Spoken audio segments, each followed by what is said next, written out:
Forever stuck at the minute 48 mark there. That's fine. You will just never understand why that happens and deal with it accordingly. But alright, so today we are working on a big bird boy here. Now then, like I said, I had planned on, it's still wet, I planned on zenithaling, or at least like base coating the blue with the airbrush. Then I realized I may as well not do that, and I can just do 2 glaze coats with blue, and you can see it's still dry, but I knew it was going to take literally like 40 minutes, because I did this, I think right at like maybe 3:10, so there you go, 50 minutes and it's still wet. So I figured that would allow us to skip ahead a little bit and get more work done than, you know, having to rush. So, but we're working on this big guy today. Now, I don't necessarily have a full plan. I'm thinking probably black robes and then a cool accent color for all of the extra doodads or trim he's got going on.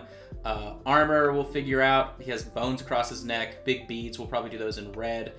Maybe red and black. Maybe that's a theme we go for. We'll probably do magenta flame or something similar, and then the big sword. So, but we're going to be working on this guy. So we're going to go ahead and get started. I'm going to go with a... I'm going to do this noir black to begin. Move this guy over here.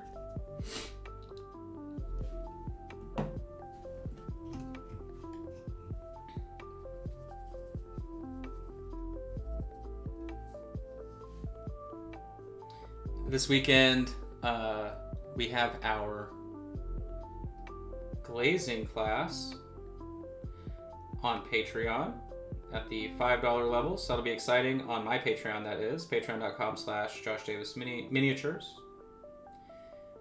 I know a lot of people are looking forward to it because it's a little bit different. We're doing a more in-depth look at it, so it's not just like a start to finish paint job, stuff like that we have done previously.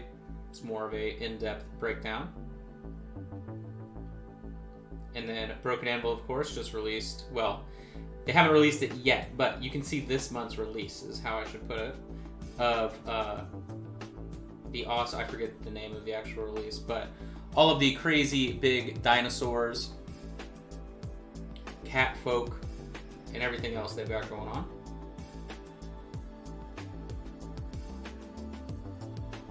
So, hopefully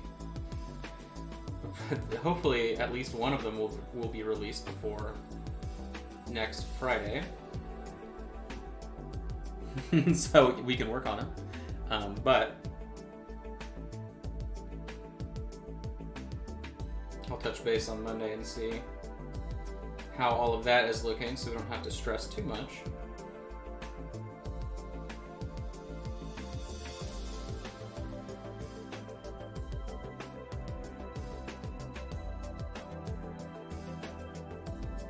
Now then, the black that I use isn't really a true black, so it is a very deep gray, but I'm never a fan of using pure black on anything. I think that should always be like your secret weapon at the end of the paint job. If your contrast is missing out, you can always go darker. It's easier to go brighter, right? But it's harder to go back in and go darker if you've already used black for everything. So, using a almost black like I do with this noir black is always a good call, because you can then go back like another 5% deeper. It's always enough to make a difference, so.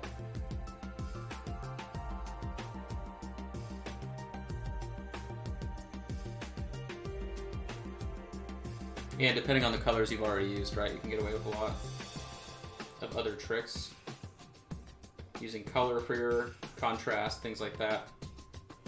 Now, I didn't have enough mixed, so I gotta go back here.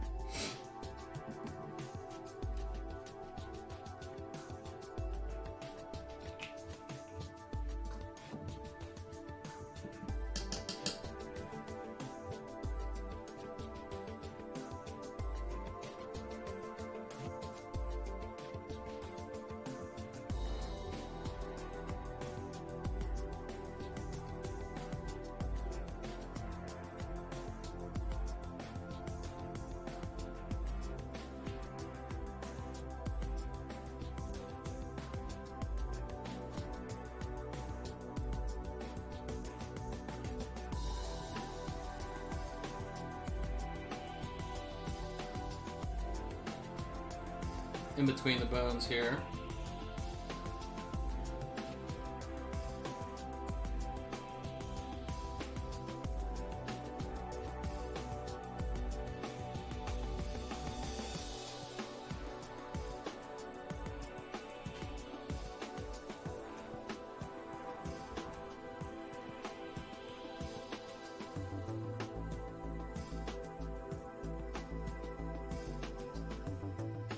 Okay.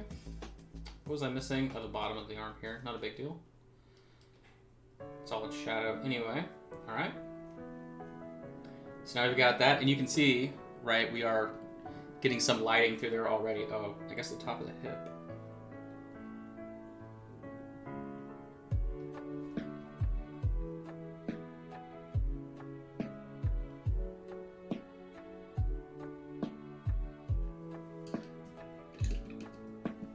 Okay.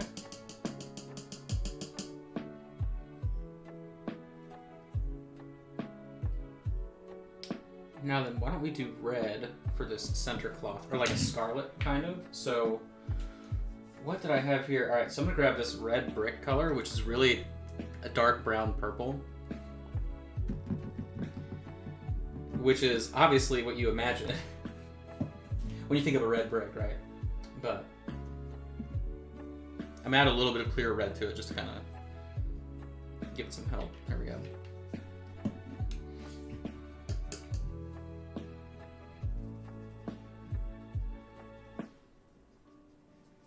Throw in a little bit of the black. Okay.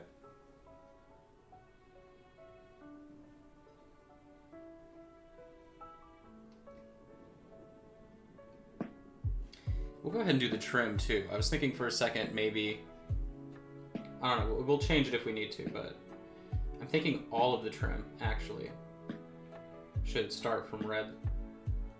That'll help tie everything together.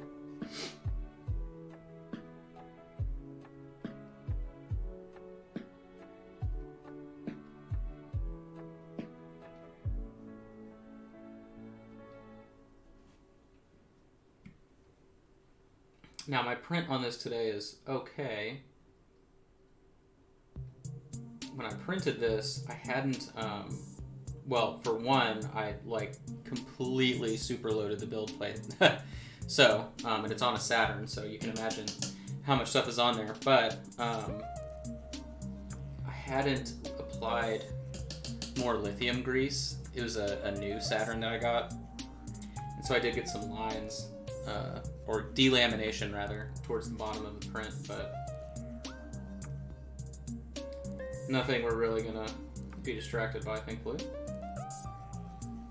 And of course, you know, I don't notice that stuff until I'm like prepping the mini. I'm like, okay, cool, well, I don't have another 5 hours to sit and reprint, so we'll just blast on through. Now you can use stuff like, you know, you can do a bunch of coats of primer if you really want to, or you can use, like, Badger makes a 3D prime product as well, but really it's kind of like airbrush Mod Podge, I feel like. It's really weird. I go back and forth on whether or not it's a worthwhile product. I have a giant bottle of the black. It's a 2-part system.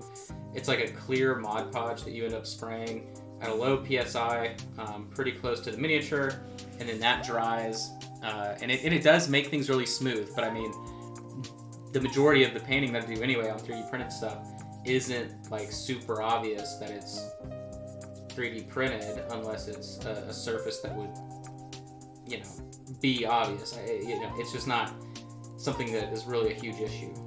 But for some busts and like large scale stuff that I've done, I have used that product, and you do get a good result, but it's very expensive. It's like, I want to say it was $30 for each bottle, and it's a 2-part system, right? So I mean, you really, well, and I bought the biggest bottles you could. Okay, so we'll preface that. But yeah, I'm still back and forth, but it does a good job, I suppose.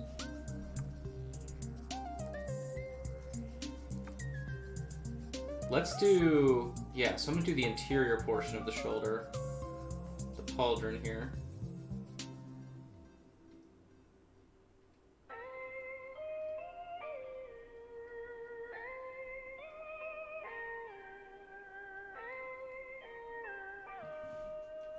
So I did the interior portion of the couple of plates that are on the chest there, and then we'll do the inside.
I do like the base color that this is creating. This is really good. It's going to allow us to go a couple different directions.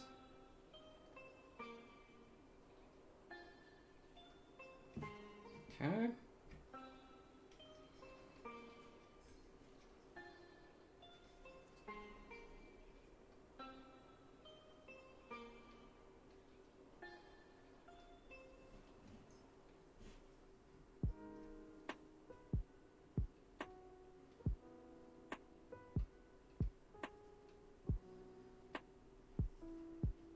Okay.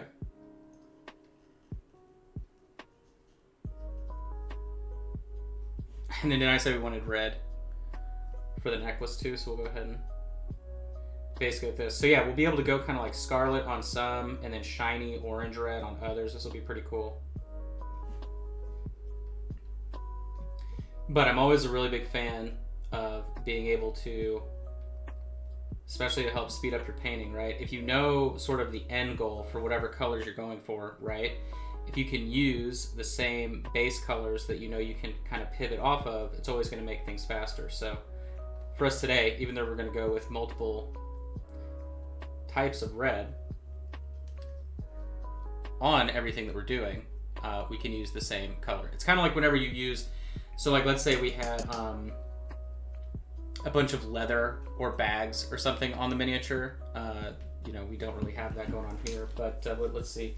Oh, right. So like when we were working on the Baron, we used the same base color for like all the browns, and then depending on how we highlighted them up, they ended up looking different, right? So it's just kind of knowing what you can cheat with to get ahead. Hold on 1 second. I realized my Chatterino.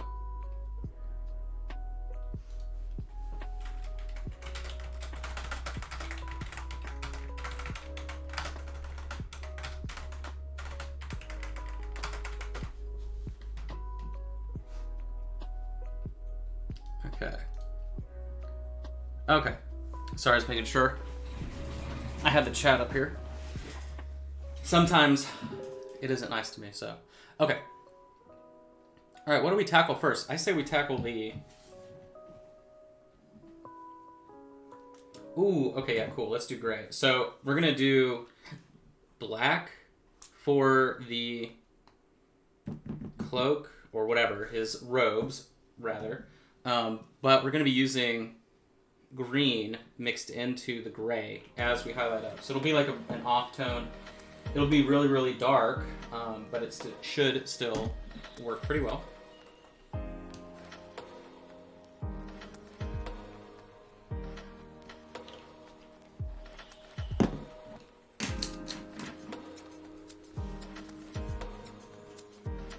Alright, so we're going to take some black here, brush tip of the green, already taking it in a gray direction, brush tip of white.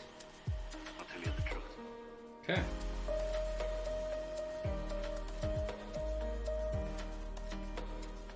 Now then, we can always go back to, so probably what I'm going to do here is go brighter than I need to, and we'll glaze it back down.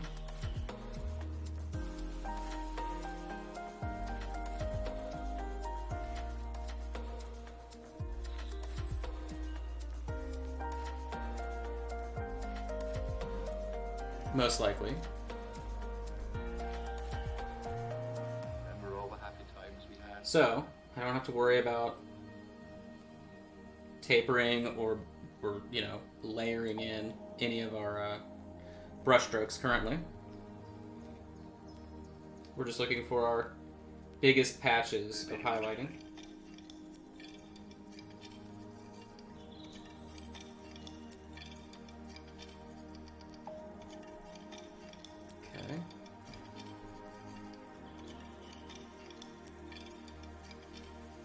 Remember all the happy times we had?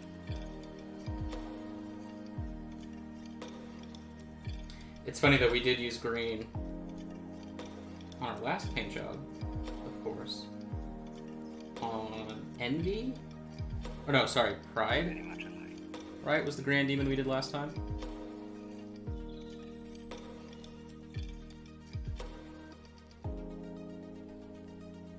But not at all like this. All right. I'll tell you the truth.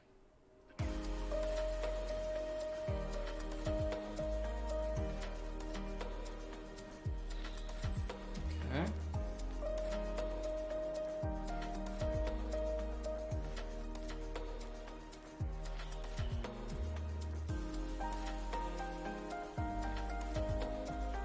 I think it's always important to try and keep in mind, right, like,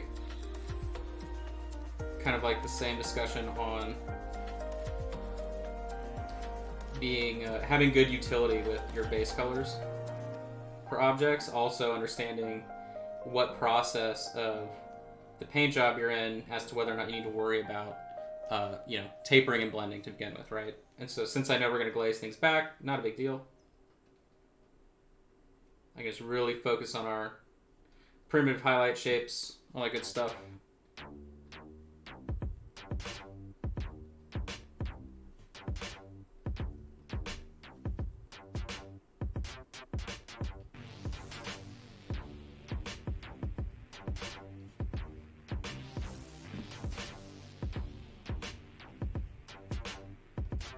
Oh, you don't have an airbrush? Yeah.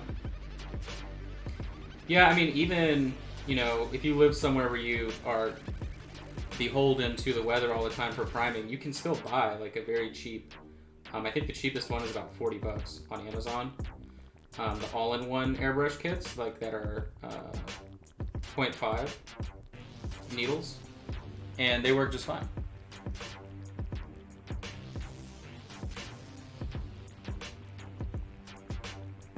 They will get the job done for you.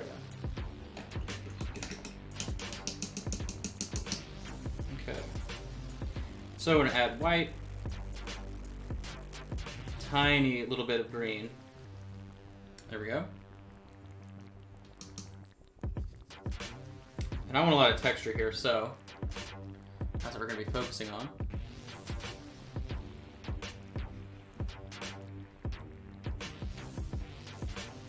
And I think I definitely undermixed that. There we go.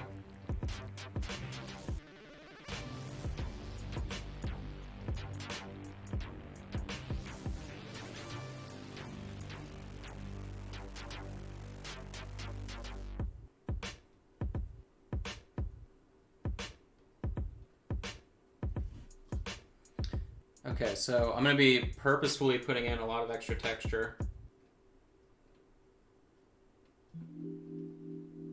because I want it to show through once we glaze things back down.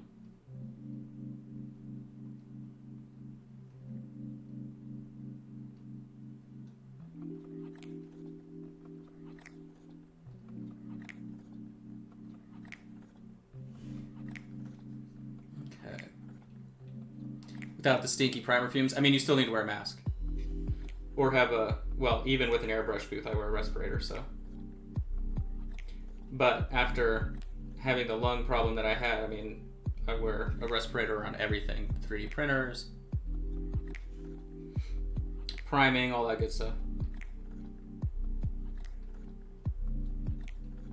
But, you know, all the macho 3D printing morons online will tell you you're not cool if you wear a mask, so they obviously know more than ER pulmonologists. What is up, sibling? Okay. So hopefully this should be enough to show through. I'm assuming they are. Or it is, rather.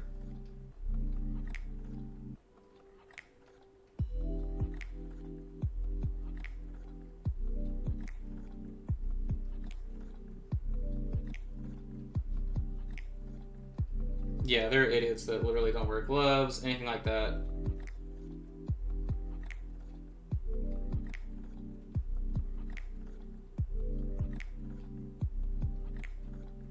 Blood poisoning's not real. Chemical pneumonia's not real. You know, all of those things that medical professionals treat all the time for people that do different things does not apply, obviously. Duh.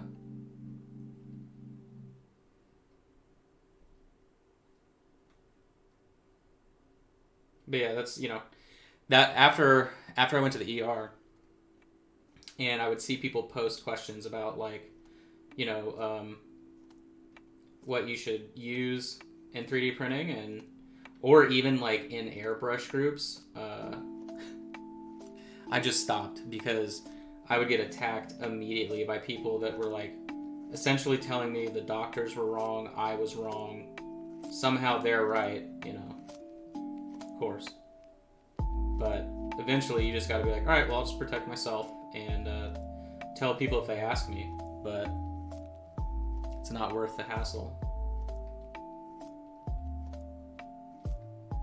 One of my convention colleagues that teaches in Colorado, and he did stuff for ReaperCon online and different online conventions as well, but he's like one of the best airbrush instructors, and like he goes in depth nonstop about the importance of a good filter, or like, you know, booth setup, things like that. He even has what he calls a booth bong, so it's like an external outtake that essentially filters all of the fumes into like a huge 10-gallon drum or whatever with some water in it. And that way, if you don't have access to a window to vent out airbrush particulates, right, it just gets trapped in the water. And then, of course, you have to change the water out eventually, but I almost went for that setup at one point, but luckily my office has a window, so. Now then, this large patch back here I am going to taper into, so I'm going to get some water here.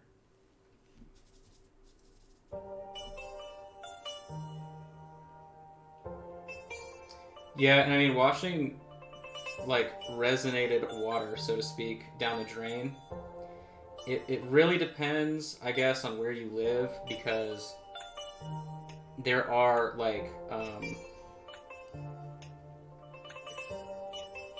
you would have to live somewhere where they're not treating your water pretty standard to where that's really going to cause issues. Because yeah, like there was an article that came out, right, that was talking about water treatment, and it's like, yeah, most, you know, the majority of water treatment plants are going to be literally treating and filtering out the resin's going to get caught in the filtration system now, and it won't be going back into the water table, right? But the question then is still, where is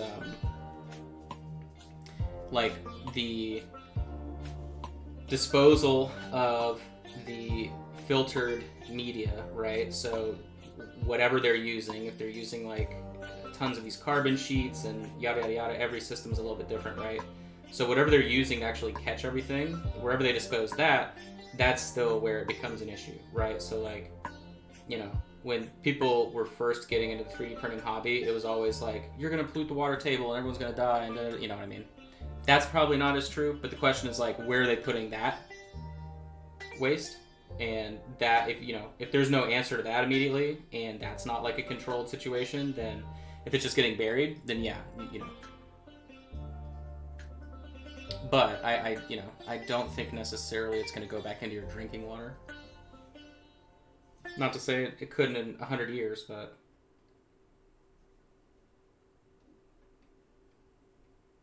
yeah, I mean, I would guarantee at least half of the people that are using water washable resin are not being responsible with it. And then I would also assume based on the things that have, like, a lot of people on Etsy just like get one printer and open up a store, right? And people get models that are hollowed. Yeah, it's like flames, weirdly. Not the choice I would go for in the design, but a couple of flames on the wings, so we'll just do weird magic energy. But yeah, people will buy like hollowed stuff off of Etsy with no drainage, and it has resin inside of it. And you're like, how are you selling stuff and you don't know that's not cool, right? So I'm guessing, based on the fact that that happens, I still feel like at least half of the people in 3D printing are not being safe. Like, it's just, I don't see it being a possibility, so. All right, now we're gonna take this and glaze on top of our work. Even though I lied, I thought I mixed that correctly, and that was way too thick, so I'm gonna be throwing water.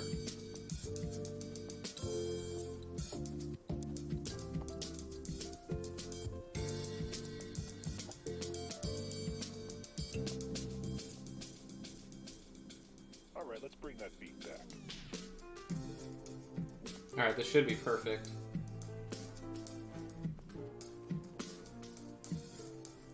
But yeah, so when it dries, it should look like more of a gray than a green.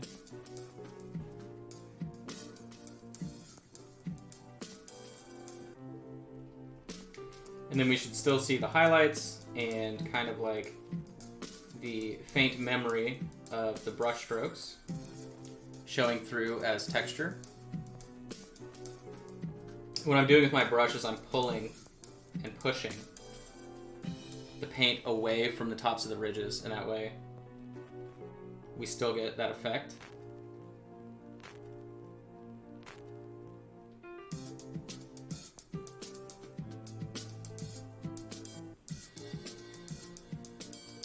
funny is when I had my show with Reaper, one of the potential names at one point was Pushing Pigment, or Pushing Paint, because that's kind of what I do a lot.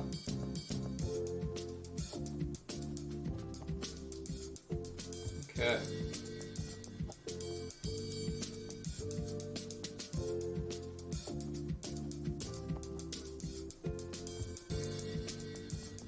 Moving on to the back.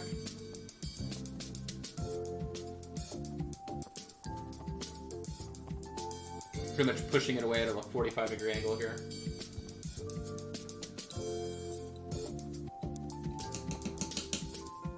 And that should dry as a really nice gradient.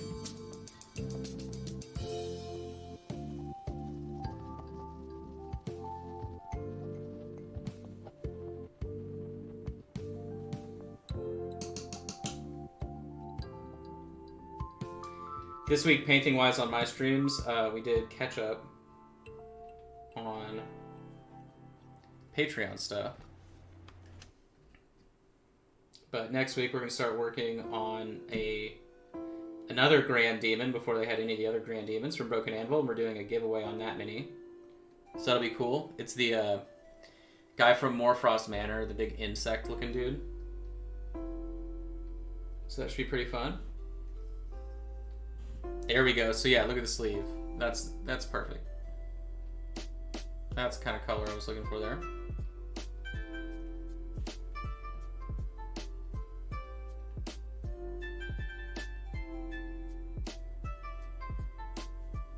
Okay. And we can go back again and highlight once more. And we may have to, depending on how thin some of these areas got, but in terms of texture and highlighting relatively quickly on small spaces, it's always a good way to go. All right, so that being said, let's work on let's do the trim of the robe. And so the trim of the robe is going to be kind of a dull red. So I'm going to grab Auburn Shadow. Just put in a name and a story on your giveaway mini. Yeah, that's pretty much all you have to do on that post. And that's on my Facebook page if you're interested in giving that a shot. You just gotta kind of come up with a fun story about the demon, and then you will be entered. US only, of course, sorry, but Dave got a gigantic package of painted minis for me. So he's got quite the collection. Shipping's not too expensive for something like that, but it's just gonna break. But also legally, you're not like, there's all kinds of stuff. I mean, in general, also doing giveaways to the US is illegal technically. Like if you're just on a page and you want to give something away, some states don't allow it. I mean, it's just weird. But, you know, who cares? I definitely don't. I forget which state it is. It's like Wisconsin, or there are actually a few that you can't do giveaways because it's considered illegal gambling. And then if you want to, you have to like register it through the state. But yeah, I forget which state. But my friend Shoshi used to do giveaways, and she all the time she'd be like, "Sorry, can't, you know, only available in these couple of states," and people would be like, "Why?" Well, that's why. But she plays, you know, pretty clean when it comes to that.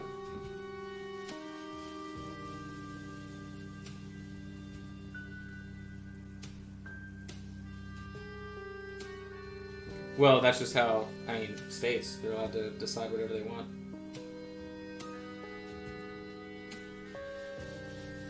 Because, yeah, some states still classify anything like that as a raffle. Like, if you have to enter to win it, even if you don't have to pay money, it still counts as that. So, if there's a chance you can win or a chance you can lose. And I'm sure it's a result of some lawsuit, right? Like, as most laws are. I mean, I live in a state with gambling, so little bit different here.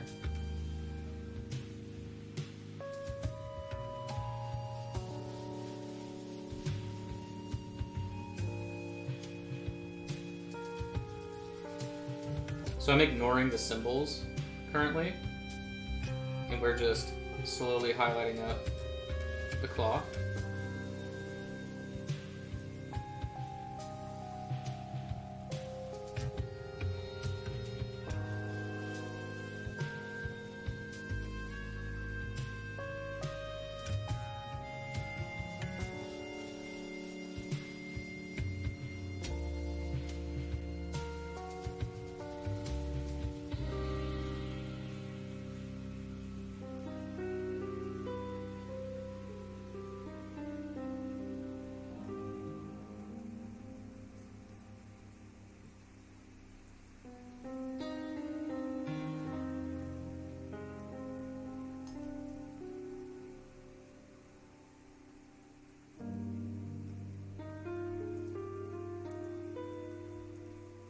This run is going to be super annoying. So you see how nice that tapered? If that ruins the taper, I'm going to cry.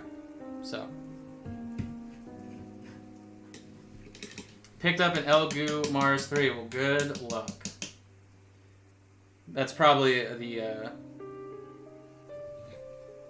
safest choice to start with. It's always kind of a trip, though. Your first few prints, get everything all figured out. Okay. Where is our Russ Brown? Famous Russ Brown. Let's see. But that sucks, Dave. That means you're not going to be buying prints from me anymore, so. Oh, well. That's the opposite of what I want to happen, but enjoy. Alright, so we're going to mix in some Russ Brown.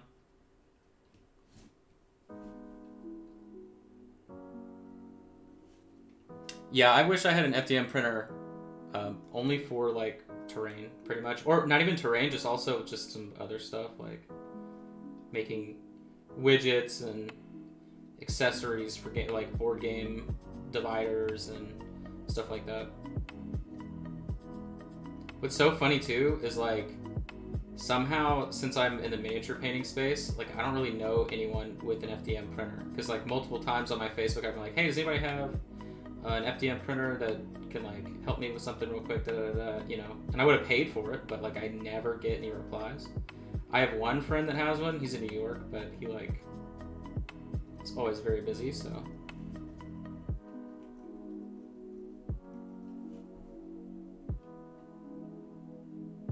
Well, Dave, I guess the difference is you would have to pay for the licenses for the files every month, too, so I guess that's true. That's the one thing I didn't consider. I remember as well, there was that one guy that joined the Patreon briefly that was like, man, for lack of a better term,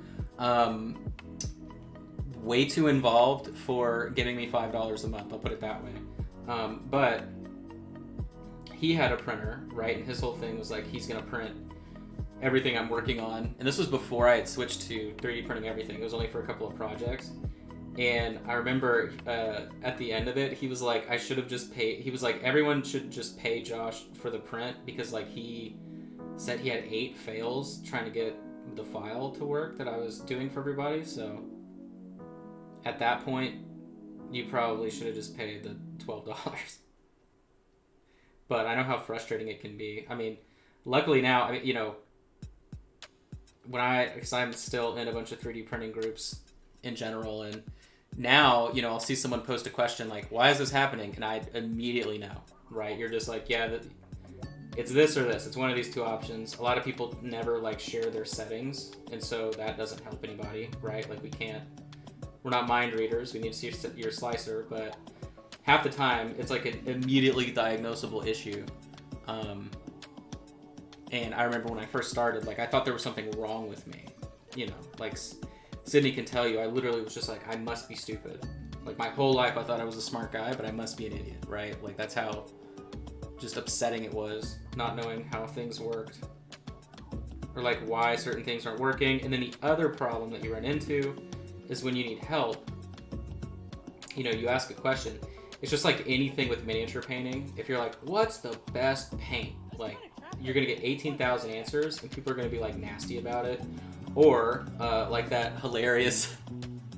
I don't know if you guys remember. Back when I made like a troll post, and essentially I asked a question on purpose that was like, what's the best tool to use for cleaning an airbrush like for a specific way? And I took everyone's answers and I made a video about it, literally just roasting them. Like, no, I didn't, I hid their names. I didn't dox anybody, right?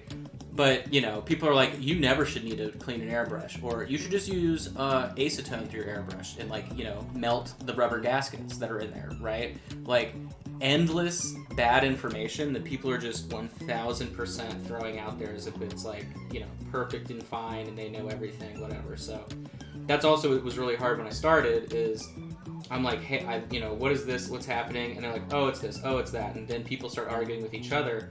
And then finally, in the Discord of a Patreon that I had joined, and I forget which one. I want to say it was like, at the time, maybe Titan Forge. And I shared a photo, and I'm like, why is this happening? Like, people keep telling me all these different things, and I don't know the deal. And this guy was like, I'll private message you. And then he spent like 10 minutes just kind of explaining stuff. Look, it did change the gradient there with that streak that ran down. Oh well. But he broke it down for me, and so I went and I made some changes to my settings, and then I went and double checked the printer for things that he was saying, and then had immediate success. And then from that point forward, it was like understanding why I was getting issues. But it was just so frustrating that like... And then the other problem was I also started with an Anycubic Photon, and Anycubics are some of the worst printers out there, so... But... And the support from their company is terrible too. Like, nobody can beat Elgoo when it comes to customer support for sure. I mean, Elgoo literally, like, there was one point when Saturns had like yeah, your Anycubic might work for you, but they're a terrible company. I'll just go ahead and say it. And that's like, dude, they like literally said I pre-ordered from them. They didn't ship it for 3 months after the shipping window. I emailed them like 9 times over like a month to get a refund, cancel the order. It hadn't shipped at all. And so then they ship it, and then I had an issue with it, and I'm like, all right, well, hey, this is under warranty, right? So I need to send this back or get different, get new parts. And they were like, oh, well, the warranty begins from purchase date.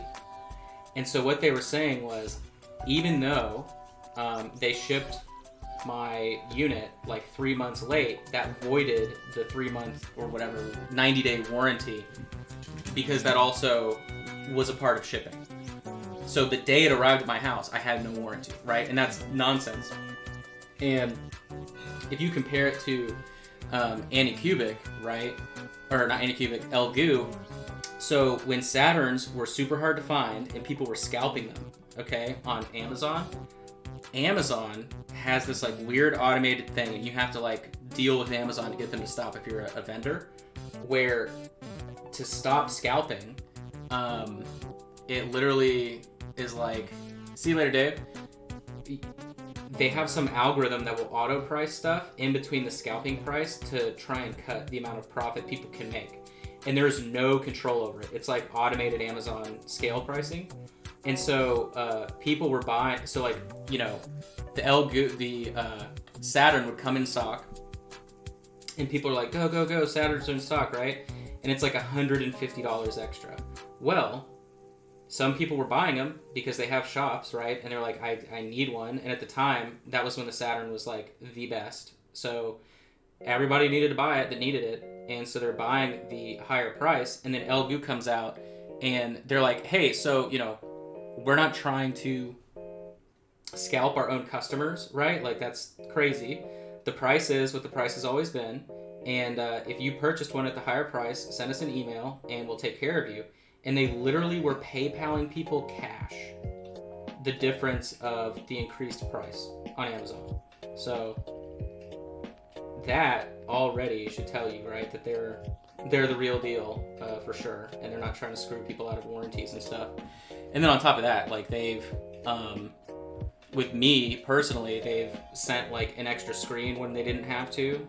They've sent, I don't even know. They've been really cool with me with, like, I just had a question about something, and they were like, "Oh, it's a screen. We'll just send you a screen." I'm like, "Okay," and it was a firmware issue. So like, they've been really good about it with any issues I've had, and other than just dealing with a mainland China company that, you know, goes on vacation for a long time at certain points of the year, right? Their customer support's good, so.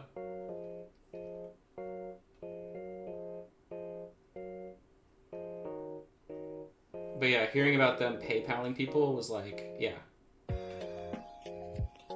That's definitely showing people that you care.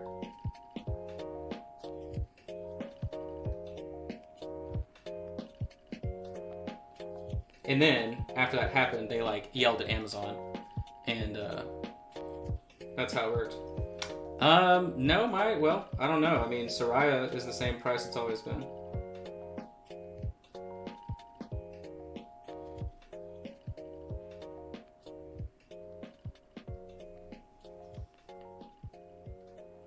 If it's going up, it would just be a logistics issue. But, I mean, that isn't really true either, right? Because even during the pandemic, when global shipping was, like, literally screwed, you could still, I mean, it was the same price, but it would just be out of stock for, like, a week or two at a time.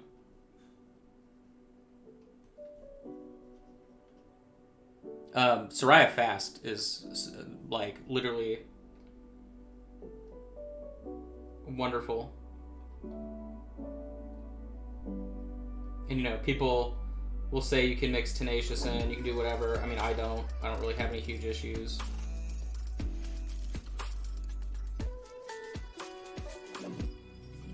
And I've used, like, almost everything other than just, like, the bottom of the barrel resins. Ministry of Resin sent me stuff when they were still testing their formula, which was cool, I guess. I don't know.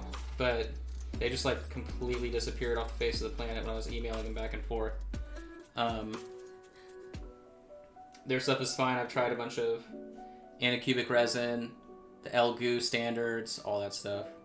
But yeah, I mean, there's not going to be such thing as cheap resin, so that's just the name of the game.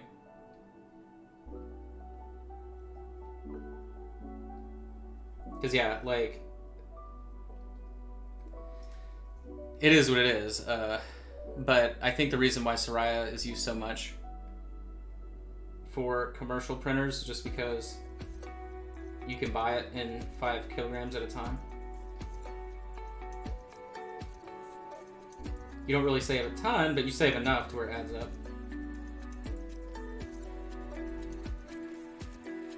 And yeah, at the end of the day, the resins do eventually just kind of hit a wall of them, like, being the same, so.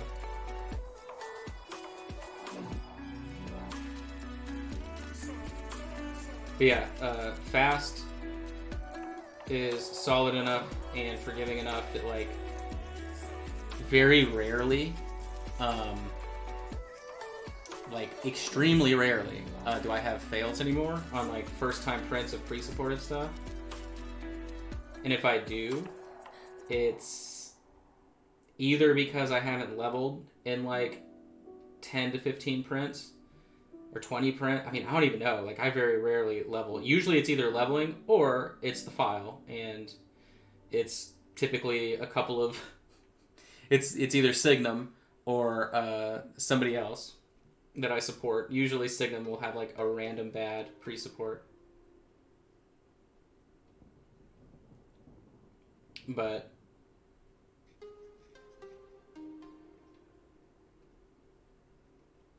it's bendy enough that you can get away with a lot of nonsense, so.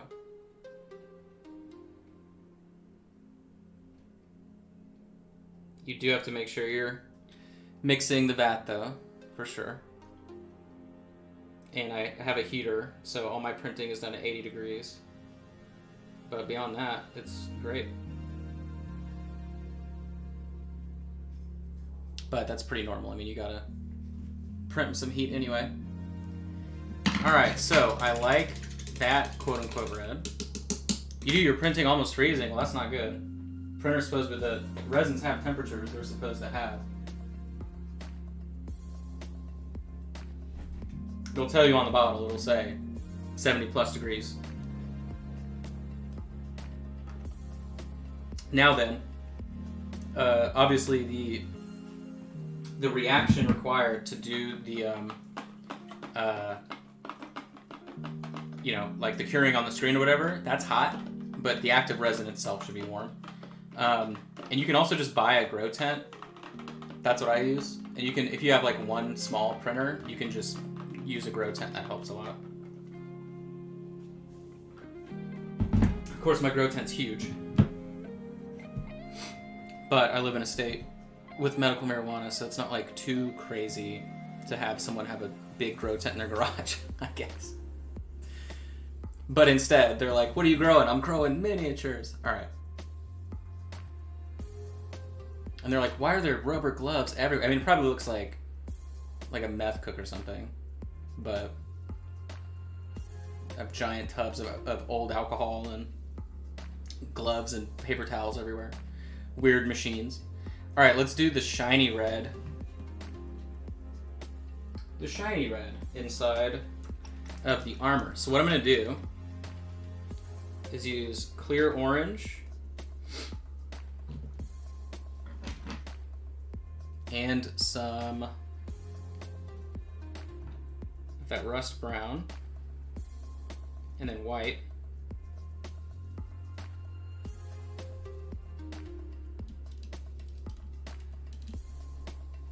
Yeah, I don't think you would want to infuse resin in something you're combusting. That's probably not smart.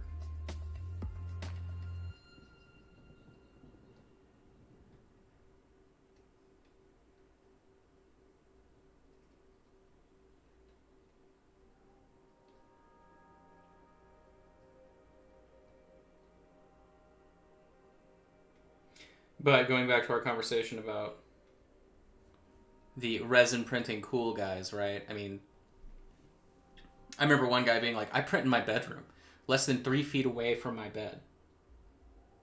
Nearly 24 hours a day. Nothing bad has happened to me. It's like, okay, well, have fun, dudes. Come back to us in like 5 years, tell us what's happening.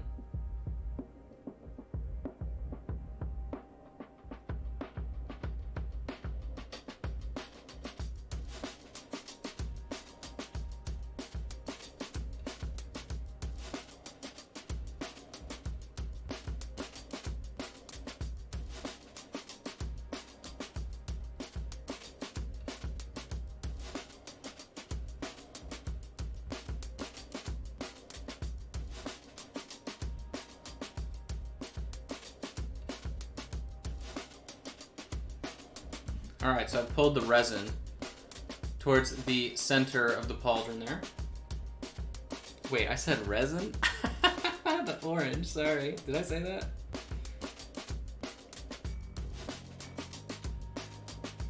$3D printing on the brain. Alright, so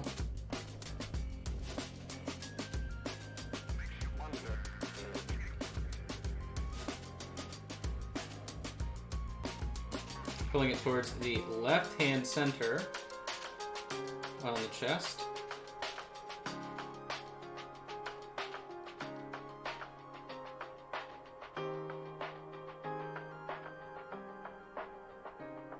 And then a little bit on the edge there.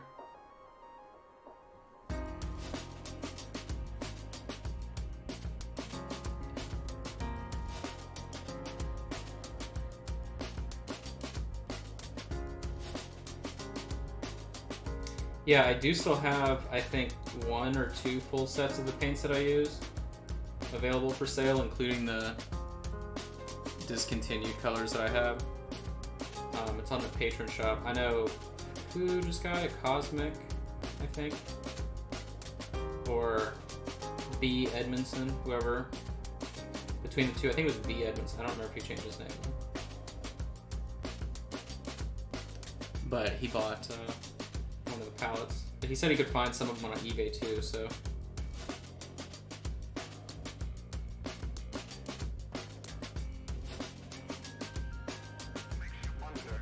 I'm just kind of outlining the edge on the opposite side.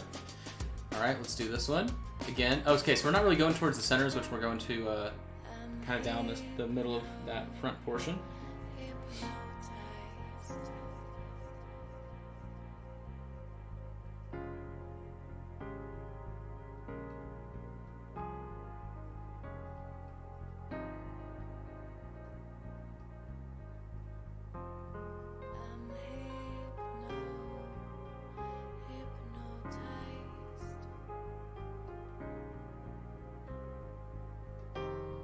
Okay.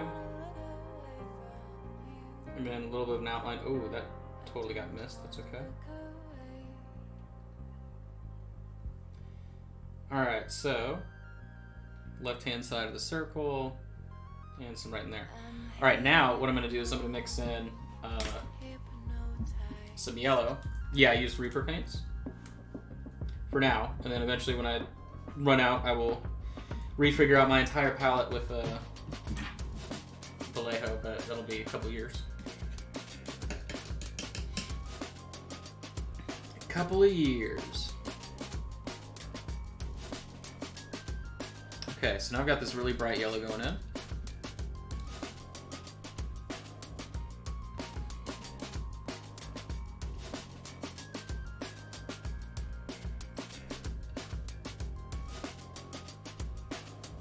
And I'm looking for an outline, essentially, right in the brightest spot.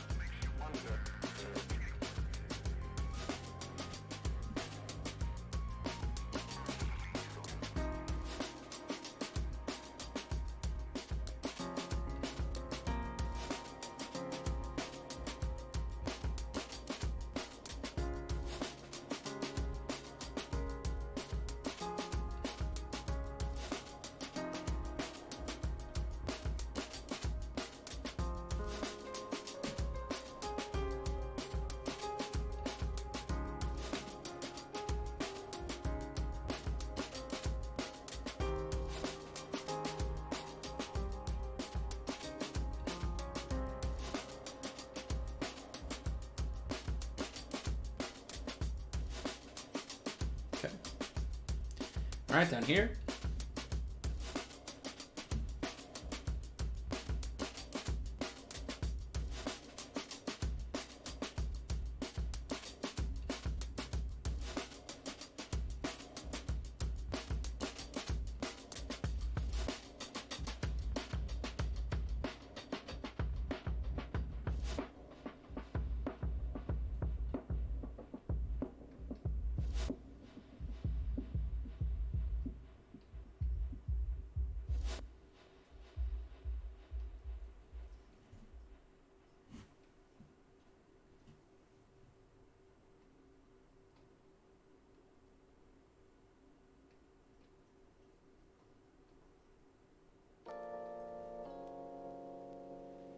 Okay, here.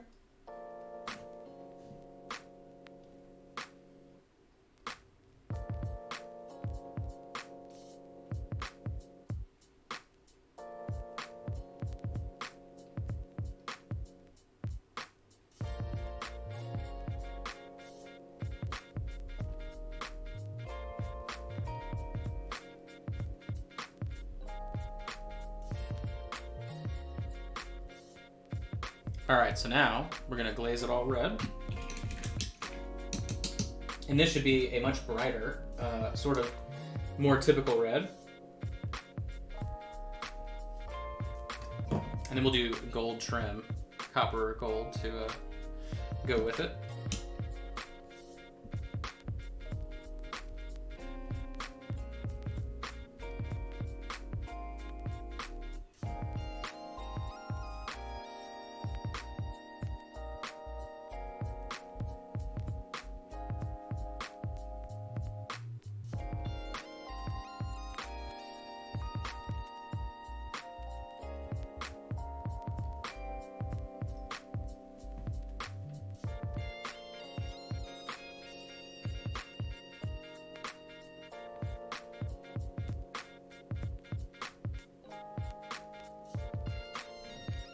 And then all of those little highlights beneath should show through once it's dry. Of course, it's still wet.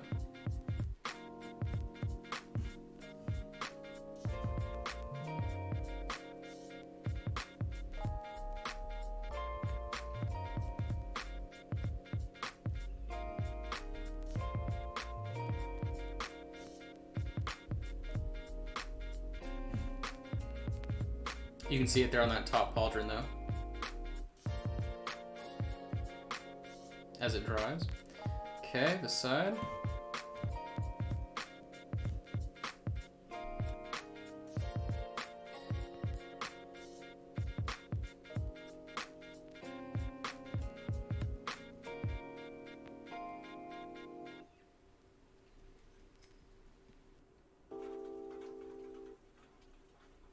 Alright, so again, we're working with our red accent color here.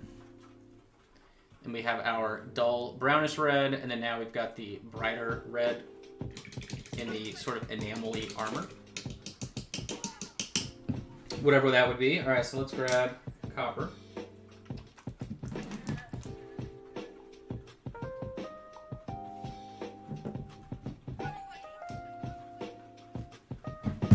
Doing good on time.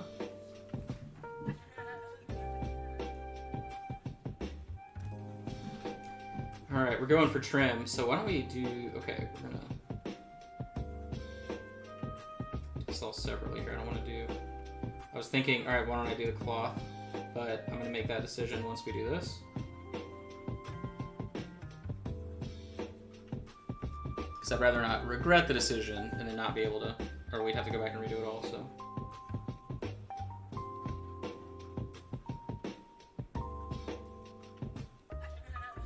And again, if you showed up late and I was already started, I started the blue by just doing 2 coats of a glaze on it, and it took like 40 minutes to dry. I did that before the stream. That's the only thing you're missing. But otherwise, we're working on this big bird today.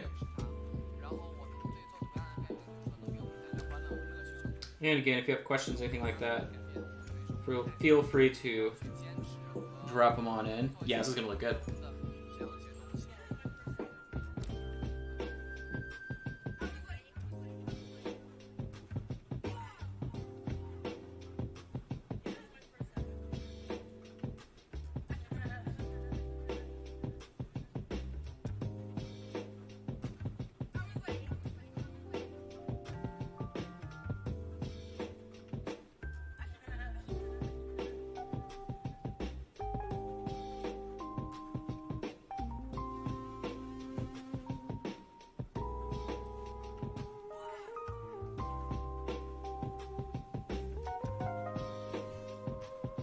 I hear Sydney getting a snack.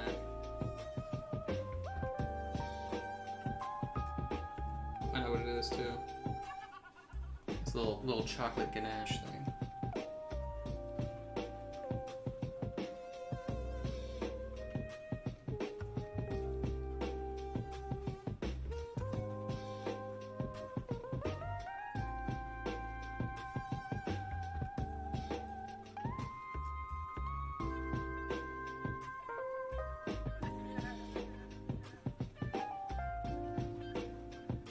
No, I don't start everything with zenithal.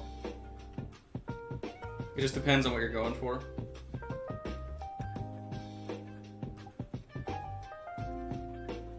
If it's something I am trying to do quickly, then yeah. Always helps. But sometimes that's not true either, because even the bust that we did like a month or 2 ago on Patreon, those were completely black to start, and we got those done in 2 hours, so.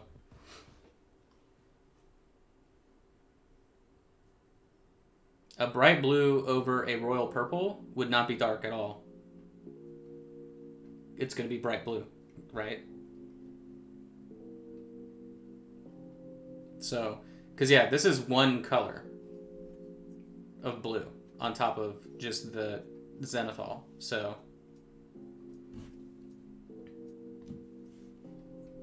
But yeah, I mean, if you're like are you dry brushing it, or like that's the thing. If your brightest color is a bright blue, then you're gonna have a bright blue, right?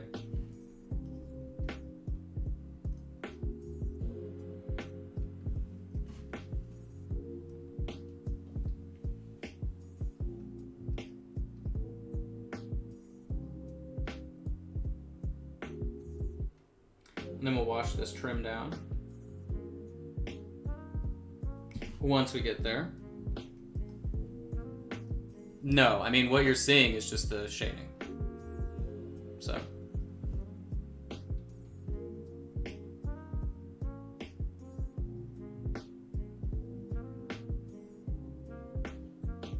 It was 2 applications of a glaze of the same color. This is just Reaper.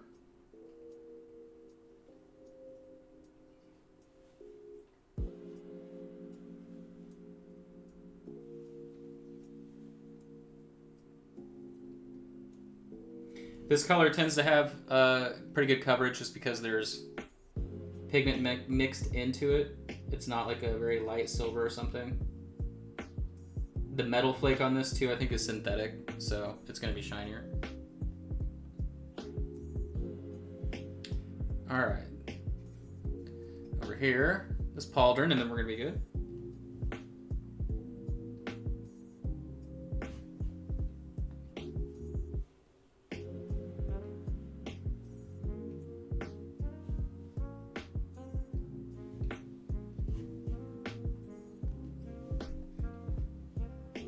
Yeah, this is my pretty...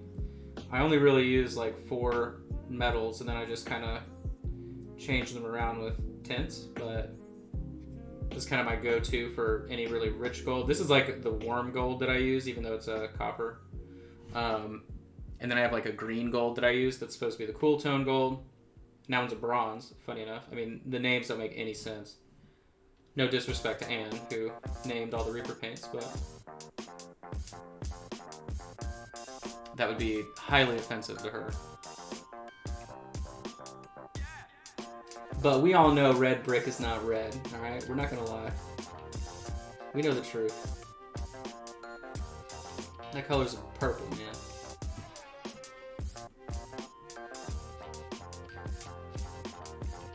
In her defense, though, if you have like 1,000 paints, you know, you're gonna run out of descriptors eventually.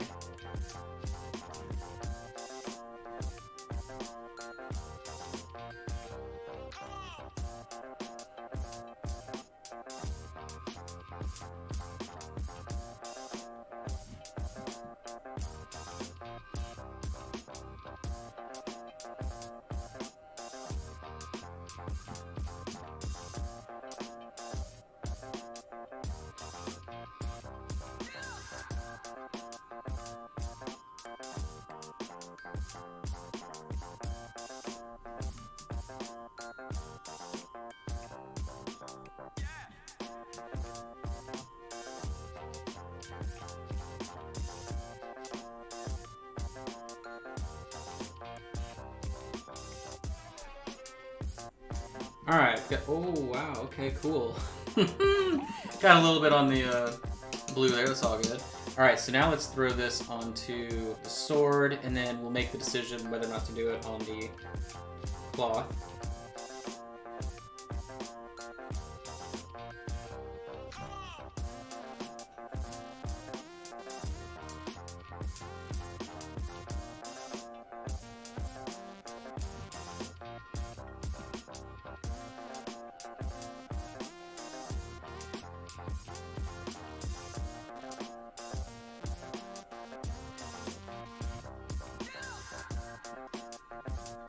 %? Well, now we won't do it.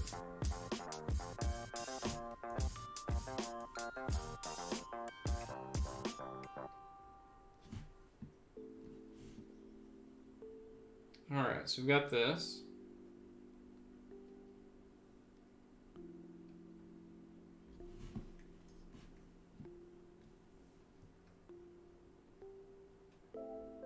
Easy peasy.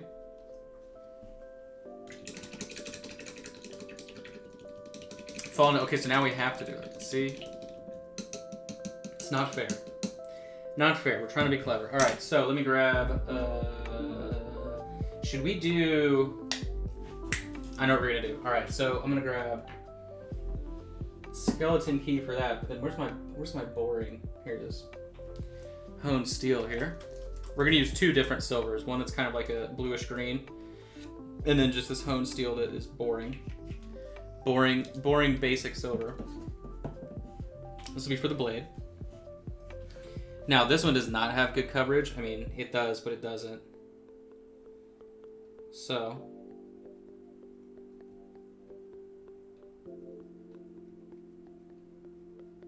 I'm just going for even surface tension here, and we'll probably do 2 coats.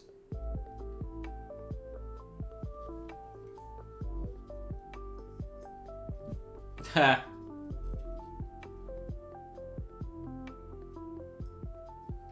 Painted thumbs, man. I know everybody always jokes how I used to wear a glove, but all my gloves are for 3D printing. And I do have, well, I wear the glove if I'm gonna prime a bunch of stuff. I do have some gloves in here still, but that's pretty much the only time is airbrush.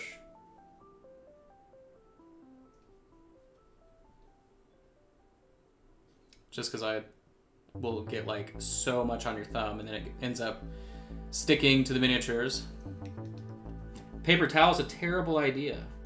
I am not a fan of the cult of the paper towel. I think that technique makes no sense. None. You should never, like, you know, it makes no sense to me why you would be removing moisture from your brush.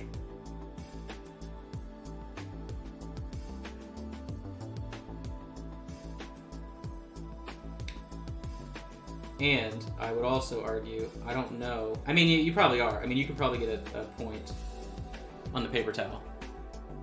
But dry brushing only? I don't even dry brush. Dry brush is a sin. Dry brushing is too easy, it's a crutch.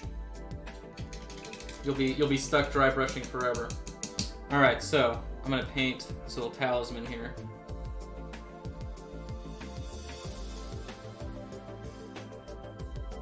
Everybody on the Patreon knows if I dry brush, there's something wrong. Dry brushing is not, I mean, it should be used for like dirt. You know what I mean? That's pretty much it. Anything that would like be in a impossible texture. But yeah, it's not a good thing to rely on. It's messy. Everyone knows what it looks like. What do? You paint. That's exactly what you do. I mean, you just paint edges, you layer. I mean, you just don't dry brush.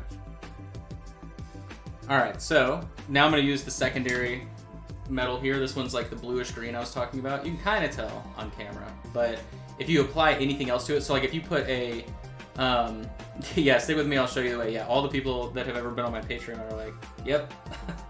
So, if you do a brown wash on this, so like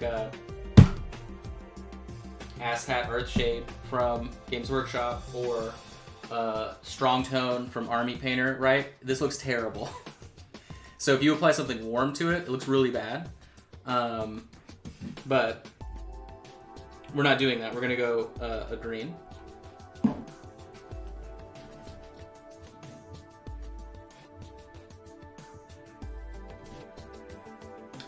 Okay.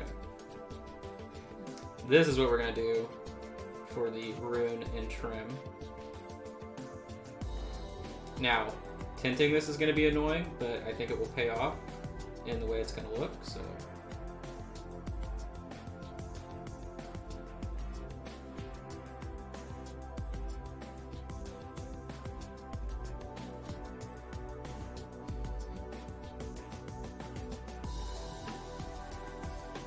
And then we just got to do the sort of like skin transition onto the hands and face on this guy and all the other little details, but we're getting there. Getting there eventually. I don't really know, should we... Let's do it, why not?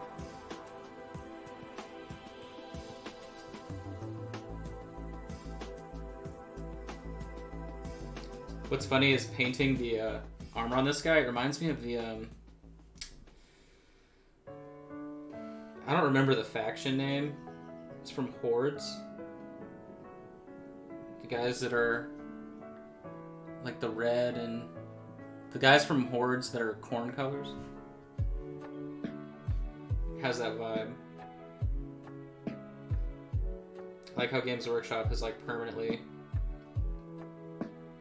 taken Brain Cannon, Scorn. Oh, I forgot. Yeah, War Machine literally, Privateer Press could not be original. I love that. It's even, guys, we know it looks like corn, but it's not. It's called Scorn, okay?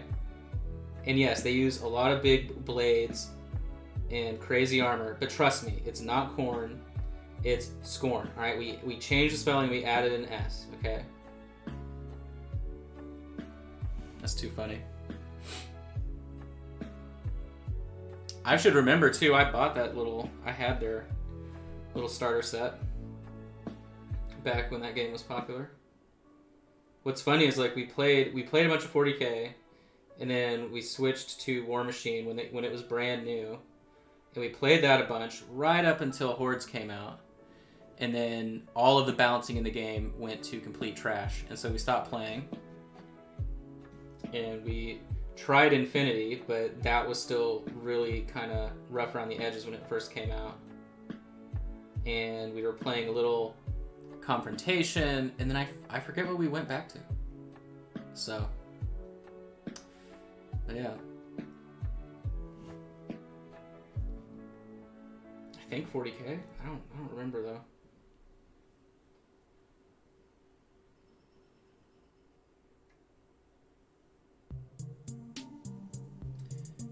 He was Malifaux. Yeah, I had a very interesting professional experience with them that I will hold my tongue on, but what I will say is I can see why that game is not big in a lot of areas.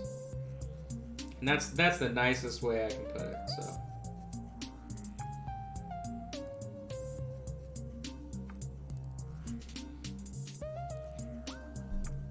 Bolt action, I just don't like,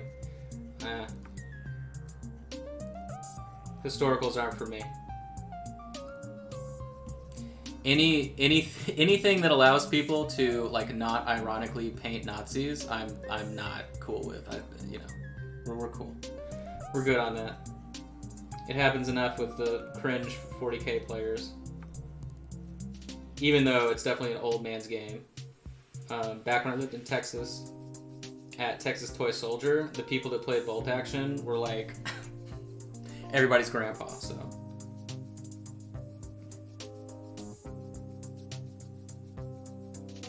They're like the kind of guys that in every movie you watch, like, will comment on the gun in every scene, or like a vehicle, or you know what I mean? Like, you couldn't watch any wartime movies with them because they'd be like, oh, well, actually,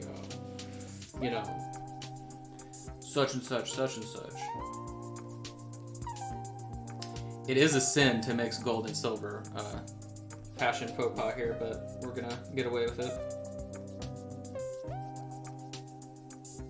We're gonna do the same tint we did on the other demon's armor, the girl demon. It's actually kind of annoying when I was setting up my shop because the Angel release, I forget what they were called, Arc Knights, I believe. There you go. So they called all of them Arc Knights, and then with the demon release, each one had their own name. So when I'm going into my store, right, I couldn't just be like Arc Knight, Mace, Shield, whatever. Instead, I'm like, okay, well, I'm not gonna put the same name in multiple times. You know what I mean?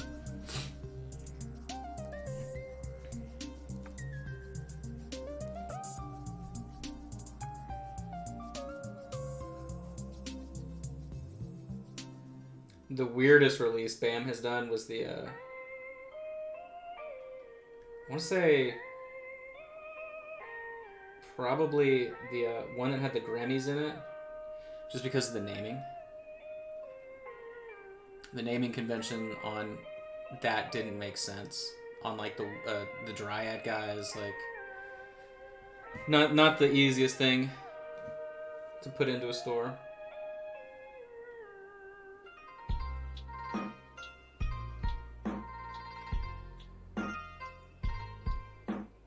I like it when it's like not, you know, you give a character a name, right? Like if it's clearly supposed to be somebody that's unique or like an important person, but I definitely feel like calling somebody like a Gremmy Bombardier, alchemist, Fey assassin, like that I'm a way more of a fan than that. And I don't necessarily like calling them like Dryad 1, Dryad 2 because, oh my god, I literally keep getting metal on the feathers. That's fine. I don't like that just because, like, the way that I always think of files, it's easier for me to go, oh, they ordered the assassin, and I know it's this miniature with, you know, like the 2 blades, rather than, oh, Dryad 3 is the one with the blade. I don't know. It's a faster memory thing. And then 2, it's also easier for people if they're like searching for things to purchase. If it's like, oh, I'm looking for an assassin, and then like, you know, they find that. So, all right, so I'm gonna take Auburn Shadow here and black, and that's gonna be our wash on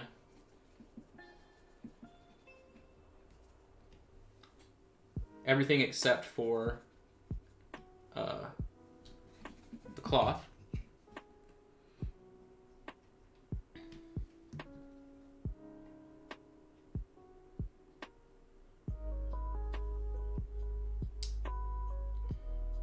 When you forget to sand down the edge that had the fan supports, that's good. That's good.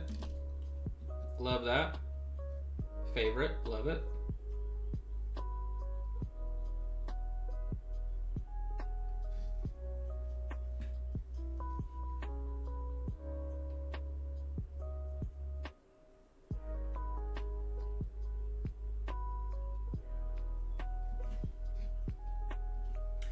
Okay, and then I have to be a little bit more careful on the areas where we have painted, but not too crazy.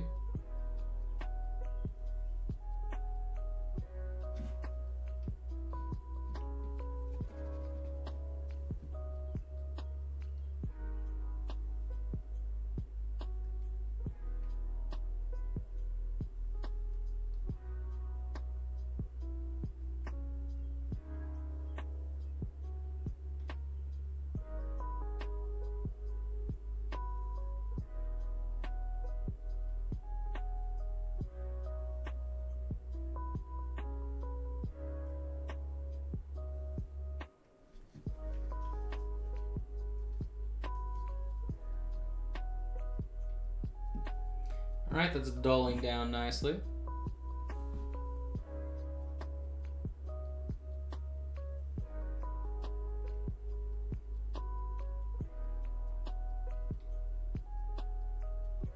Of course, we'll come back to edges.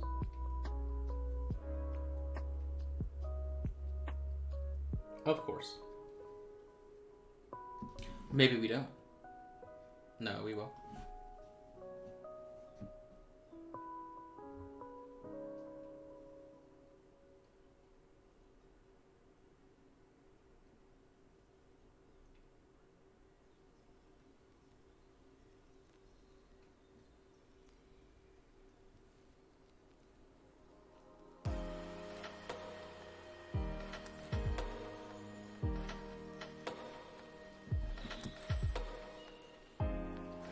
Okay. I want to go over the blade again, but we're going to chill on that. Alright, so where are you at? Here it is. I think we're going to have to do 2 palettes here again. I'll tell you the truth. 2-sheet kind of day. I'm gonna add a little bit of this brown though.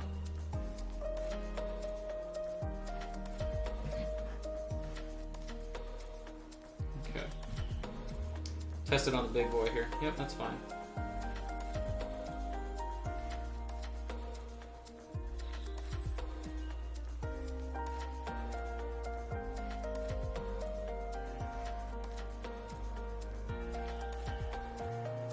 Remember all the happy times we had?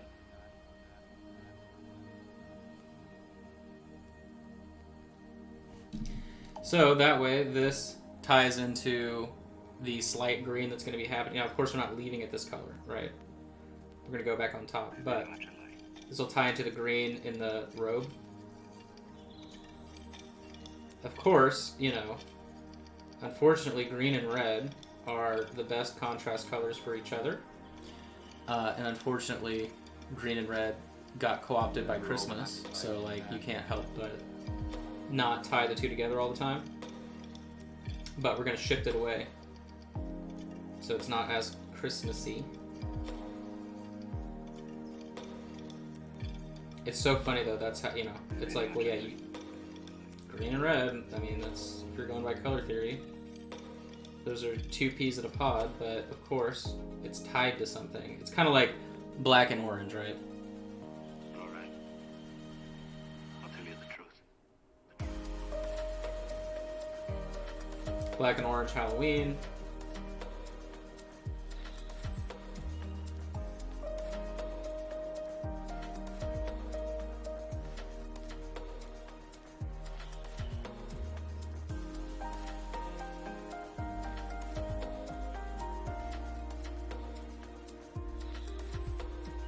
Whoop. Whoop, getting a little loose here.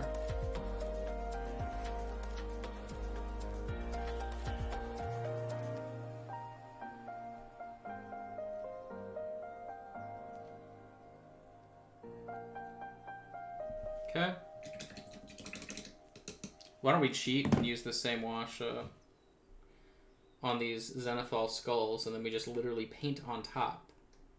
How about we save a couple of minutes? I'm gonna go a little bit darker. One more time here.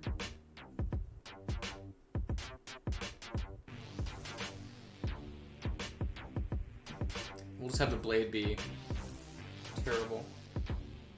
Very, very tetanus-inducing. So, using just water, pulling it back up.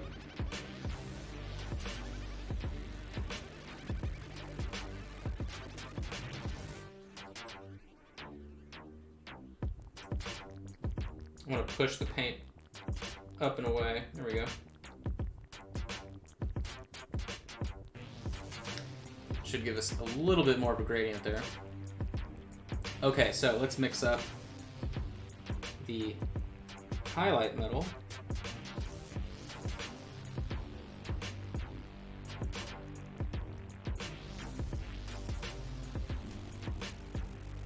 Like that.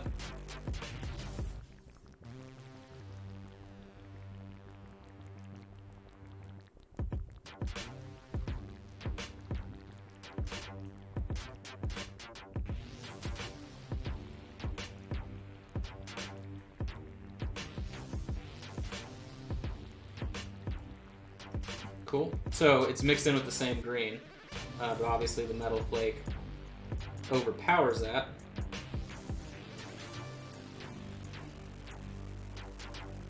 So we still have it in the shadows, and I'm just kind of hitting the edges as I move my way down. And then picking it back up wherever the reflection is still hitting. So you can see that nice little transition.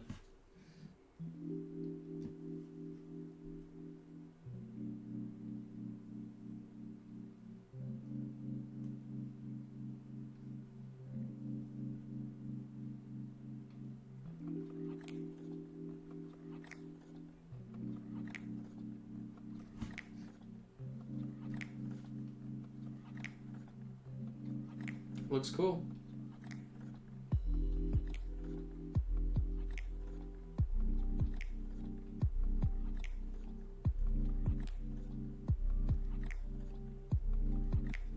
Okay.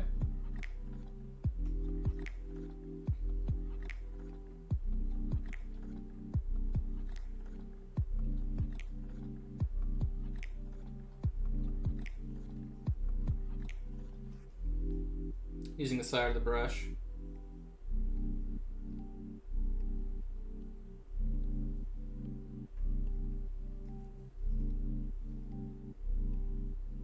So, not blatantly green. Still green, but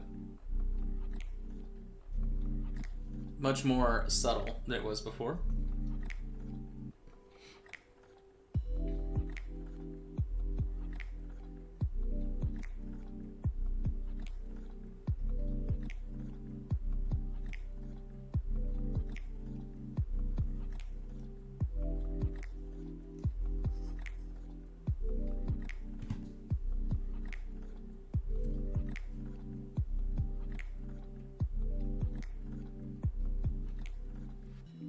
Tell I forgot my allergy medicine today.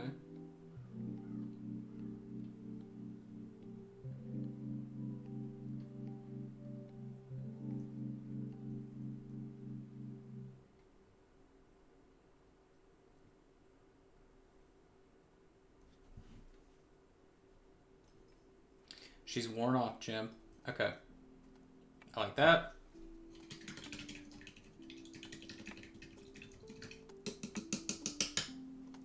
Let's go back to the copper. A little bit of water in there. Oi, bruv, there's water in my copper.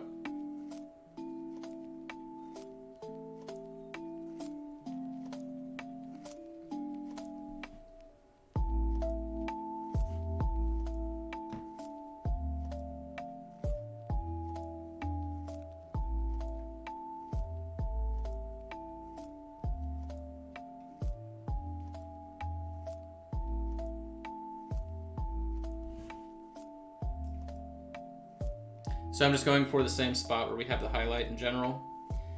And that's getting pretty much full application, and then you just go to the edges.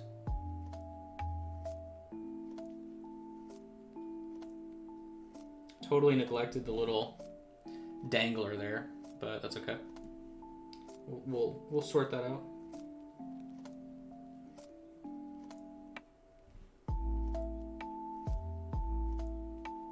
Never neglect the dangler.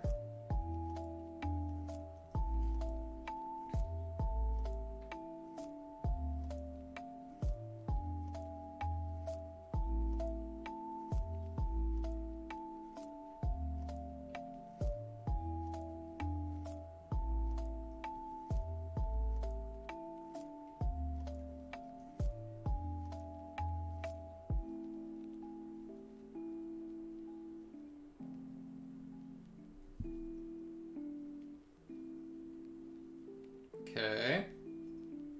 Over here, brighter across the top.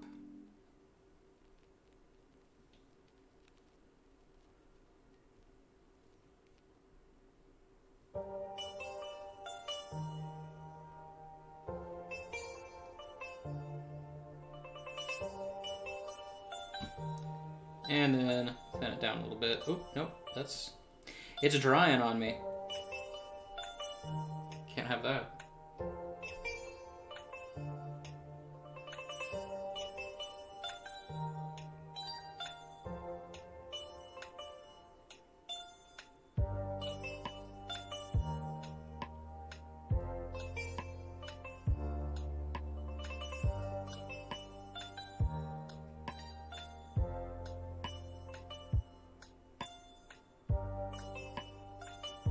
I love how I completely got it in the center there. That's great. Exactly what I wanted.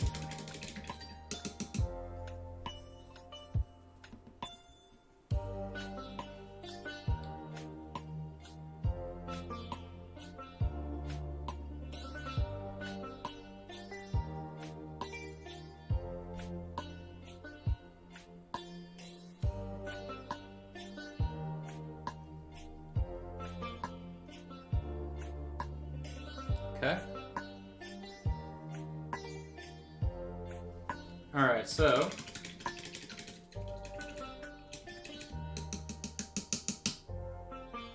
got the big blade here.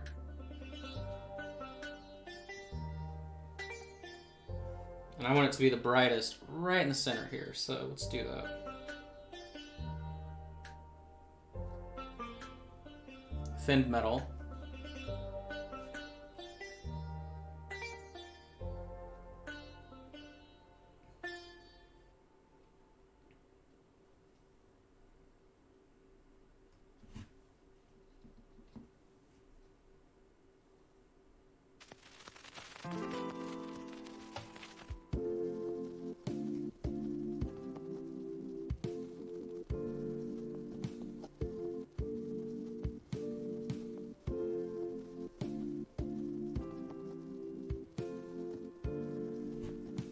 Okay.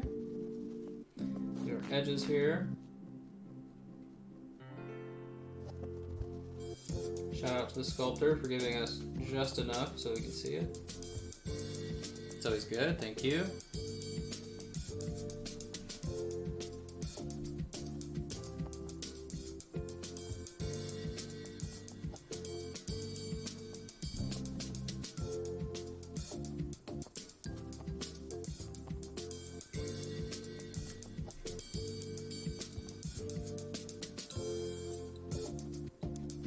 I guess the bottom here would also be bright.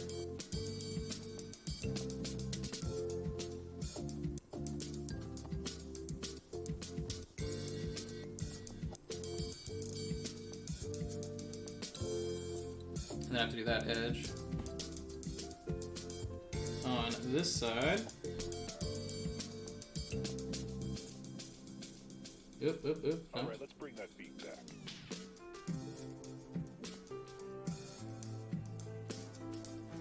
Okay.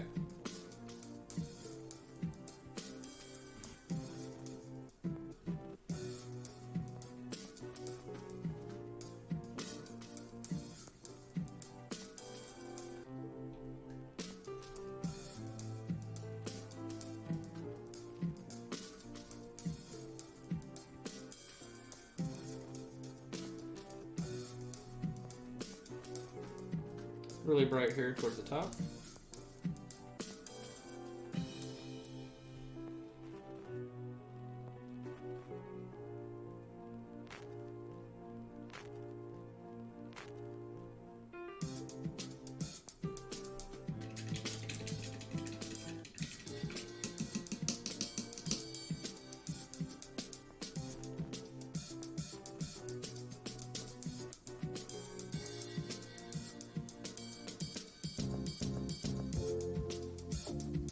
Tapering right there a little bit.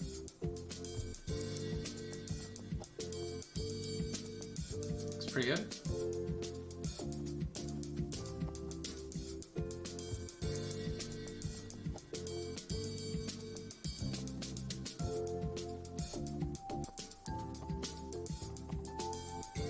Backside tapering our way up.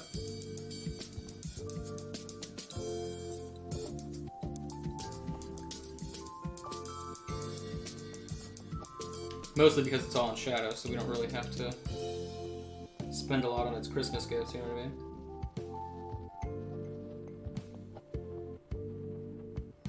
We don't care that much.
Definitely goofed on the top part there, but we can tint that back down. All right, let me do the copper.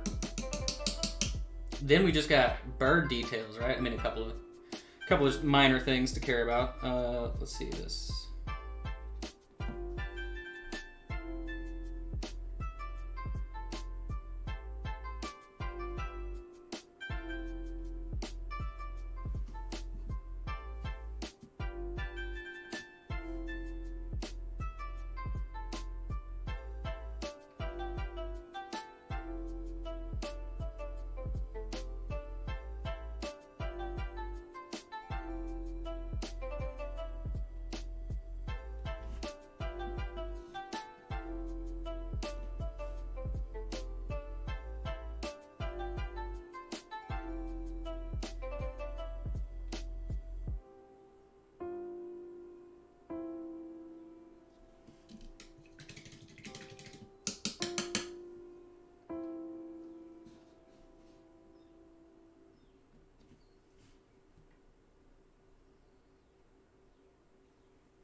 Okay.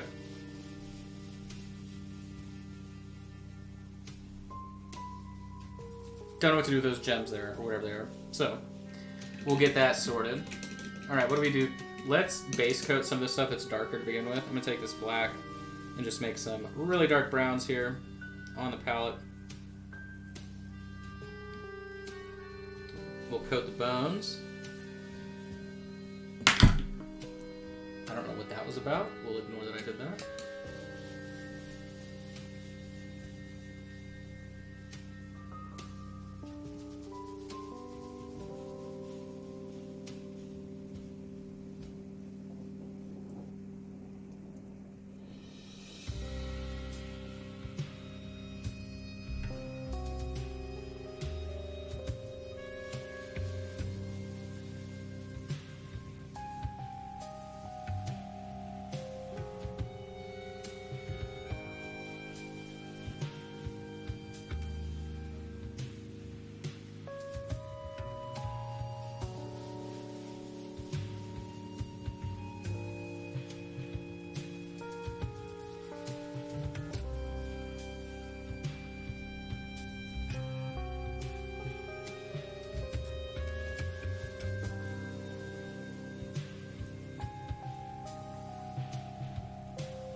Alright.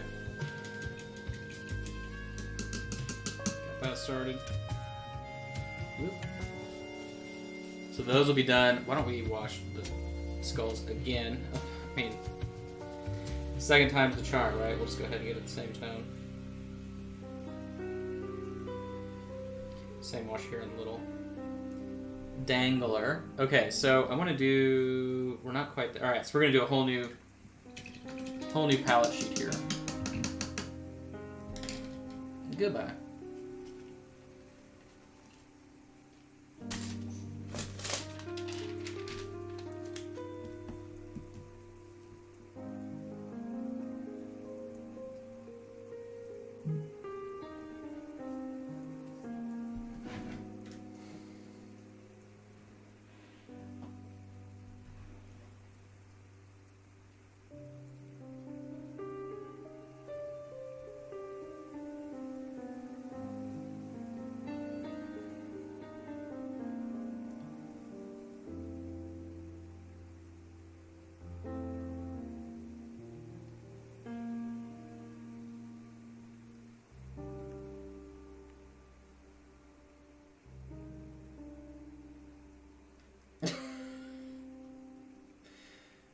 Oh my gosh. Okay.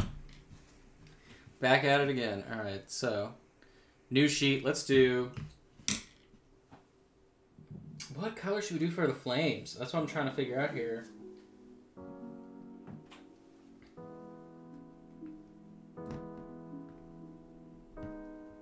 We did magenta and we did bright green. Those were the two flames that we've done so far. I mean, we could do regular flames, but I also feel like... Why would you be on regular flame fire? I'm not sure.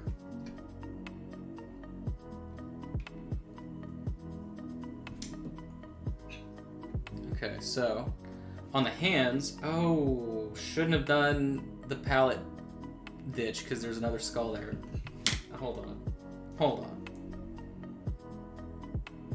How did I miss that the entire... I mean, I'm the king of not seeing what's in front of me, but... How funny.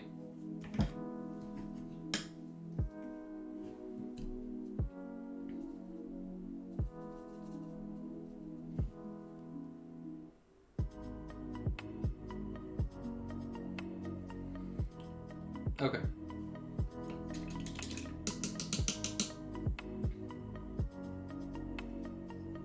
So I'm going to take magenta, a little bit of this blue,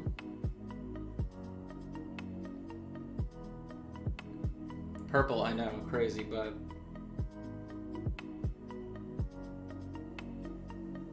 we're gonna do a little bit of a trick here on the skin. Or is it skin? Is it feathers? Is it feathers so small we can't see it? We don't know. But it's hands. And part of the face. So I'm gonna do a little shifty trick here. So I'm gonna take the purple and then apply more of the blue as it gets closer to the feathers, and then more of the magenta the further away you get, so like the tips of the fingers, and then we'll just build on top of that. We should get a pretty good effect. Now then, the face isn't sculpted as deep as I would hope, and I mean, I know it's not, I mean, everything else is really sharp on this, so it's kind of odd that it worked out that way. But we will do our best to parse it.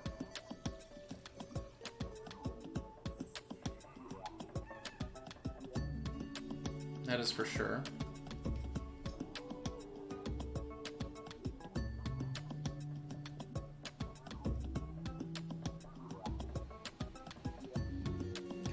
Kind of more subtle features. We could do purple flames. We haven't done that yet. Let's do that.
Okay.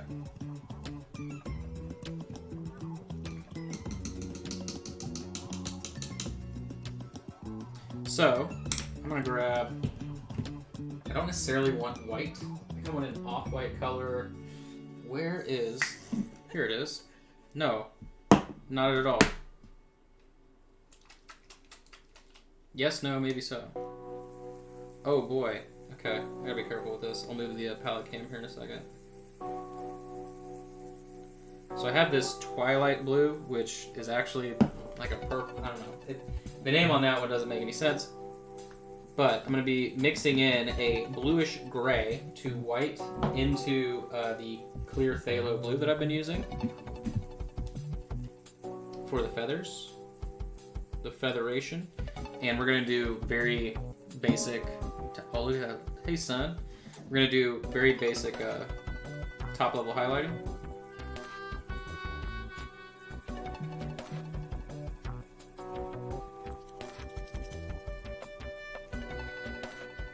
So a bit grayed out. And this is a little bit too bright. I'm going to dull it back down with the phthalo. There we go.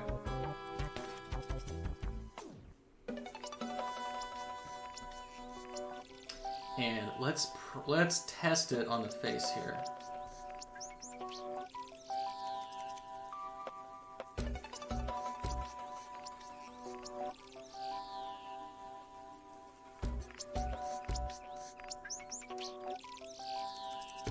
Okay, cool. So then I'm just going to overbrush it in. It actually is like the exact same color, or so it appears, is what we have, maybe a little bit brighter. So that's cool. So now I feel more confident going in with the brighter tone.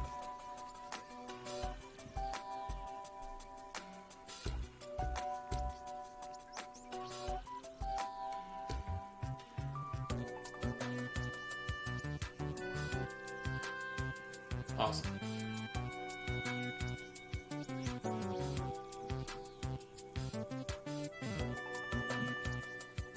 A little bit more of both.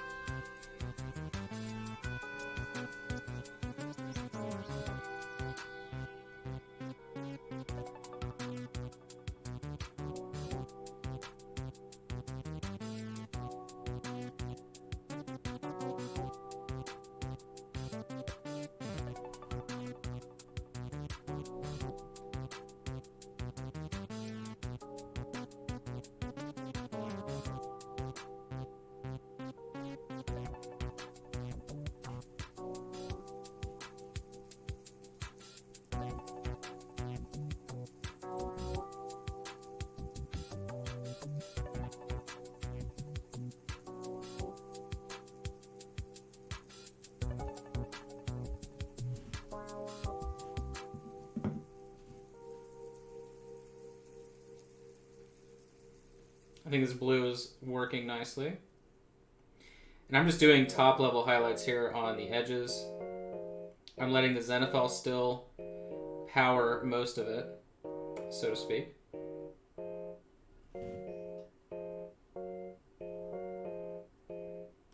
I just want the highlight to exist.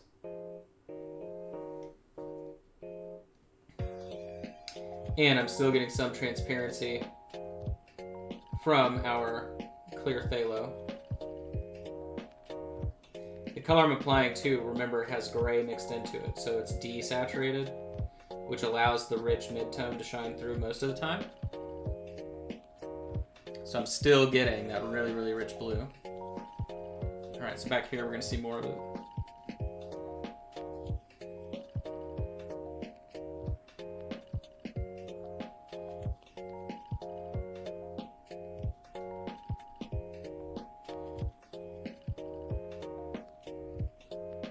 And then overbrushing onto the feathers.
Using the very technical finger method there for pulling it off.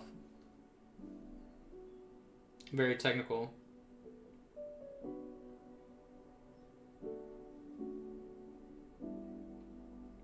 Four years of art school.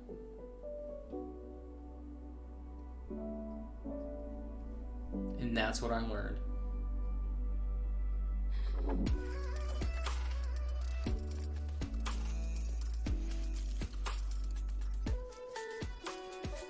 Overbrushing again on these smaller feathers.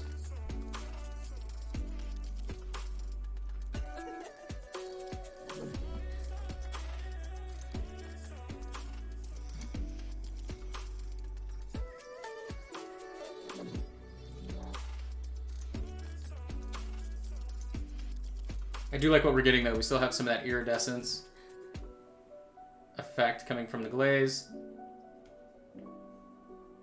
Very nice.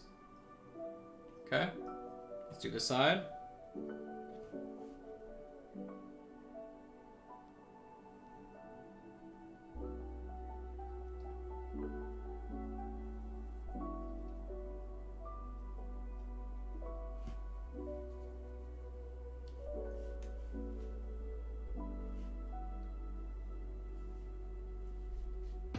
I love how I somehow got, what is that even?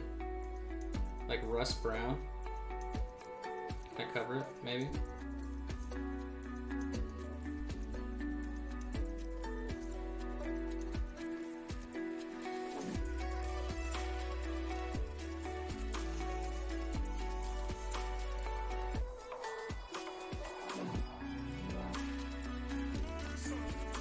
Okay.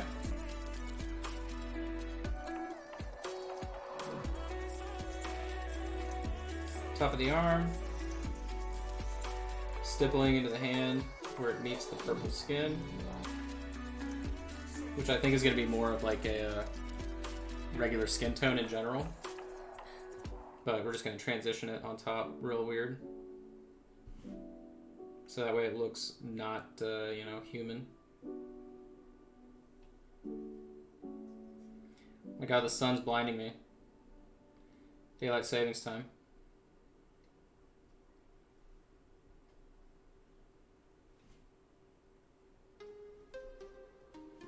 Alright, I'm going to add more white and more of the original blue, and then overbrush onto these top feathers on the neck.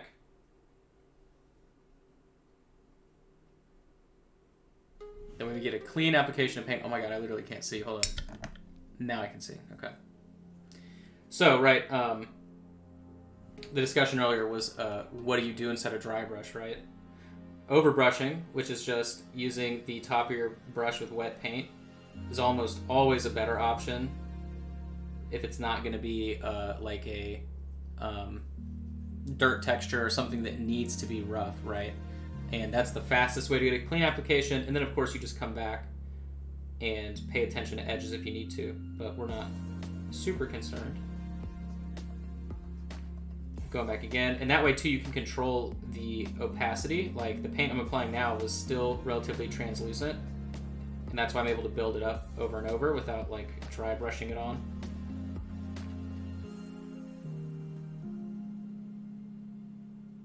Okay. So now, let's work on the weird skin situation.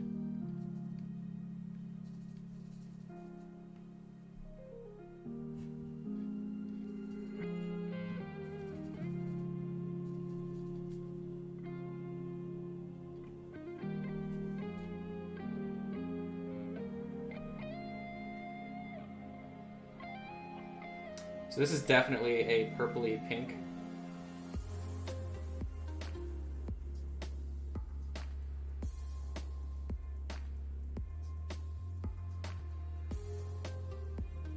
I'm stippling it in.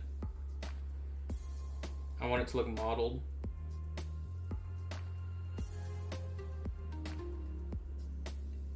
That's the goal.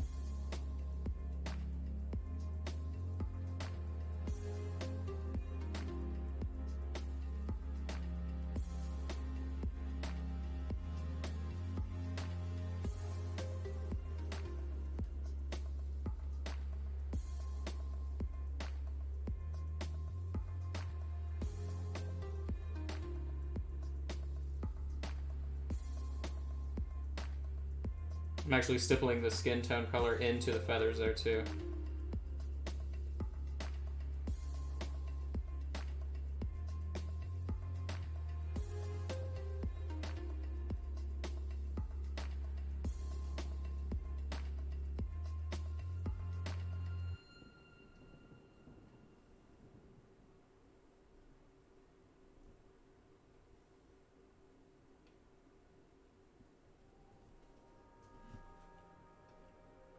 Sweet.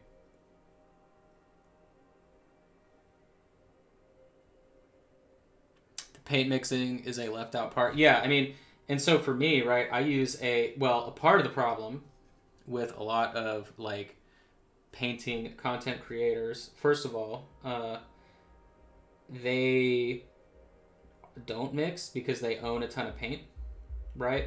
So they might be like, I'm gonna mix these two colors here or whatever, and it's a much rarer occurrence than them just being like, I'm gonna grab this different color, or they just don't say anything, right? You know, I mean, I make a living on Patreon teaching painting, so if you've never seen my stuff before, you can go to patreon.com/JoshDavisMiniatures, or you can just check out my other socials, right? But so for me, like, teaching painting and talking about that is important. You know, I do a lot higher level painting than I do on these streams in general, and do box art for companies, things like that. So for me, it's about breaking down, right? Like, it doesn't matter what paints you have as long as you understand how to mix and control the paint, right? And then the other thing too, a lot of people don't necessarily have like the vocabulary or the background to talk about color theory, or why, you know, you would want to do certain layering or mixing or whatever the case may be to get end results. And you know, I went to college for art. I have a BFA in fine art and painting, so that makes a little bit of a difference. Not that it at all matters in a hobby, right? But at least for me, I'm able to kind of explain things in a different way. But you know, I don't have a big collection of paint. I used to have like hundreds of colors, all that, and I just stopped. And now I've jumped down to about 30 in what that, well, closer to 40 to be honest, but just because I have some weird one-off metallics and stuff. But for me, what was important was having like 3 shades, or really like the primary colors and a shade and a tone of both, meaning a light and a dark of every primary color. And what that allows you to do, if you're watching my videos or following along, is literally always like be able to learn color mixing and color theory based on primary colors. It doesn't matter what colors you own necessarily in your own collection, because you should have a dark red, a bright red, a dark orange, a dark brown, right? Like you will have the same colors that I do, just different brands, right? So, you know, for me, the idea is if I'm teaching you about brush control, color theory, mixing on the palette, things like that, it's way easier to follow along than like, you know, someone that's like, okay, now I'm taking Vallejo Military Color 107 and mixing it with scale color, you know, instant paint yellow number 7, and you're like, okay, I don't have either of those, you know, and then you kind of have to guess whatever the situation is.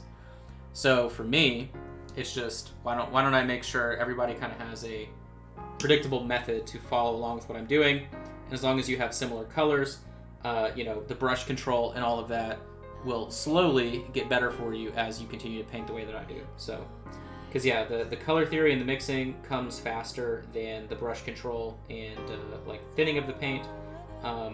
And for me, the brush control and the thinning of the paint is just merely because I've been painting. Now, I haven't been painting the way that I do now, but I've been doing it for like 20 years since I was like 8. Well, okay, so I guess now 25 years of painting. But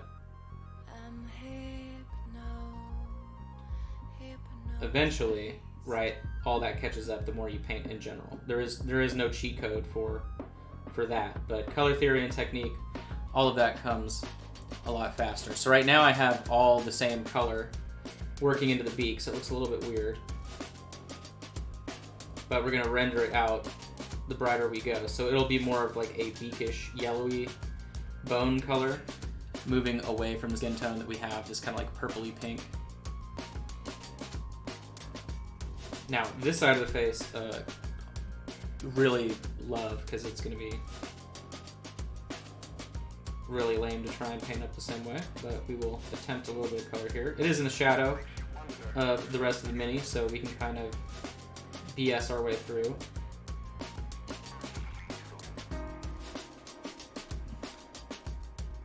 The industry term is phoning it in. There we go. Okay, we know it's there. All right, so let's continue. So I'm going to move in with no more magenta, but more of a auburn color and white. So now this is like a skin tone, and this is going to be our highlight color on the fingies and all that good stuff. So let's do that.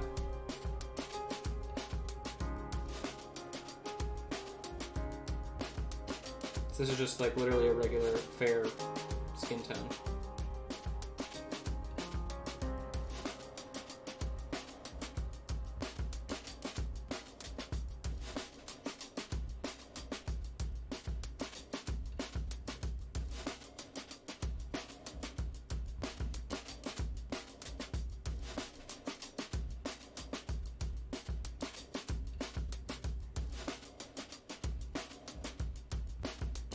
Dude, I feel like my window, I literally can't see anything. I might have to go shut it real quick. It's been all year and I've been fine, but now it's like, ah.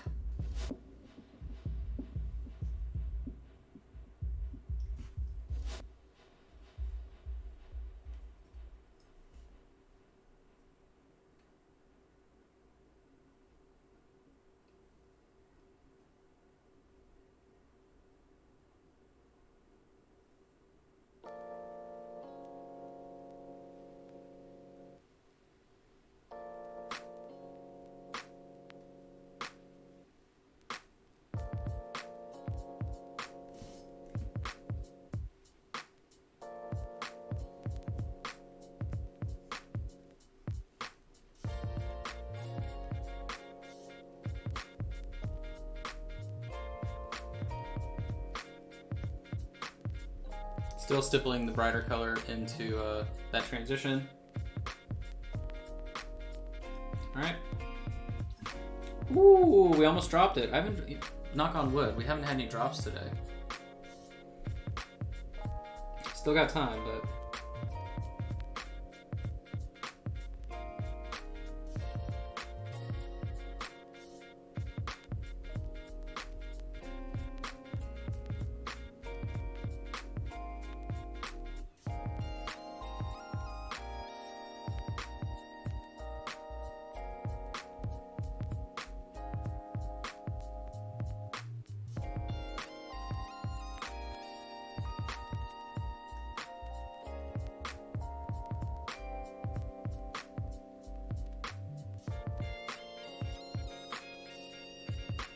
So again, if you want this file to print on your own, you can go to Broken Anvil's My Mini Factory or their website, Broken Anvil Minis, or miniatures.com, rather, sorry. Or you can check out my shop and buy a print if you would like, Josh Davis miniatures.art, and then just check out the shop.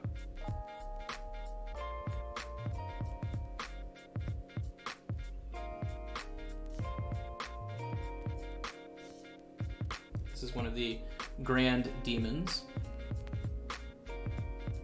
Oh, I know what we're gonna do. We're gonna tint. Oh, that's, yeah. Okay. I've got the plan.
There's our eye right there. Okay, so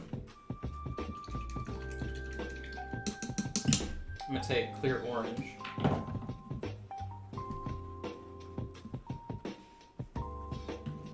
Clear orange and then rust brown.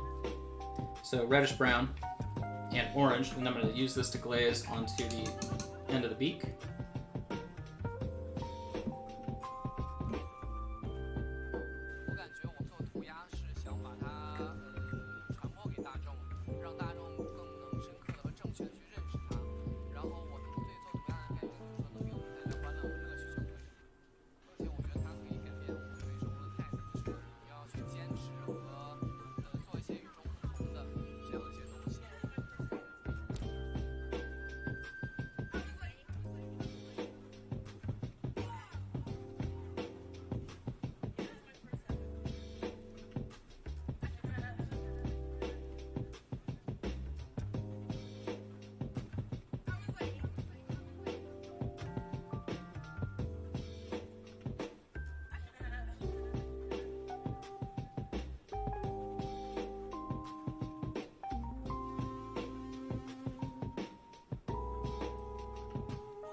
Alright, okay, so skulls real quick, knock those out.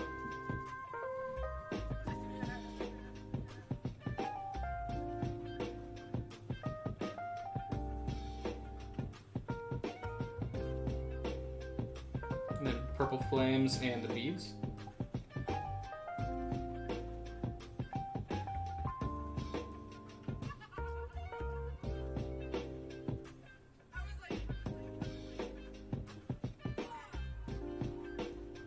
No, there's like gems in that skull's eyes. There's gems in that there eyes. So let's see.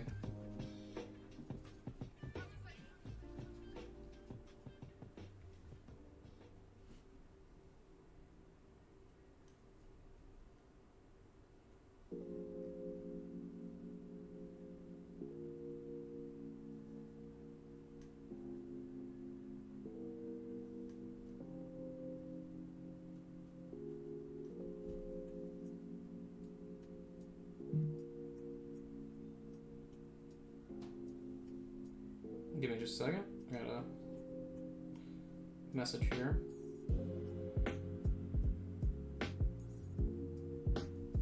On the important message line.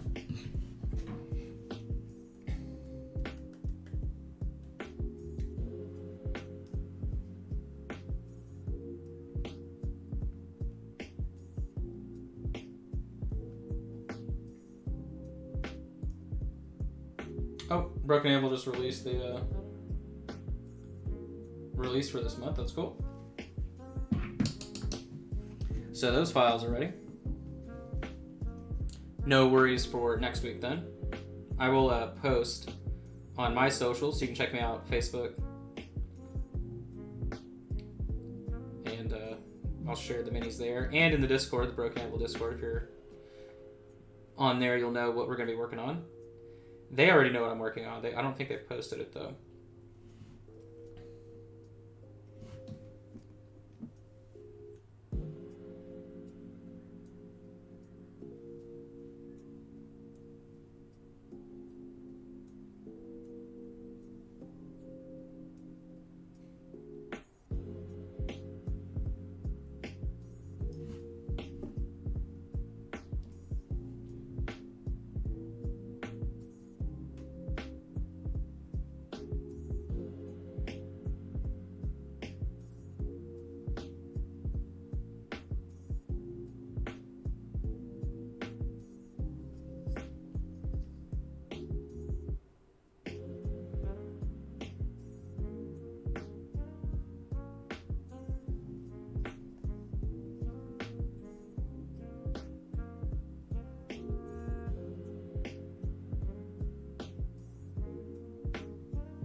Okay, let's get brighter here.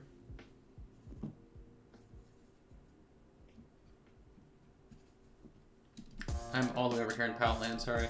Pretty much like a orangey skin tone for my brightest highlight.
Purple flames. All right, let's see how we're gonna pull this off. So white into purple and magenta, why not?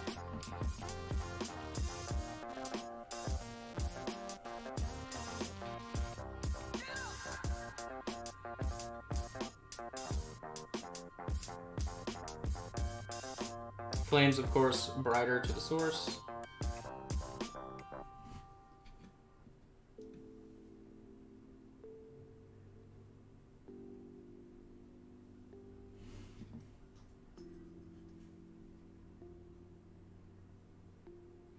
I remember one time I was working on some commission. I forget what game it was. This was years ago.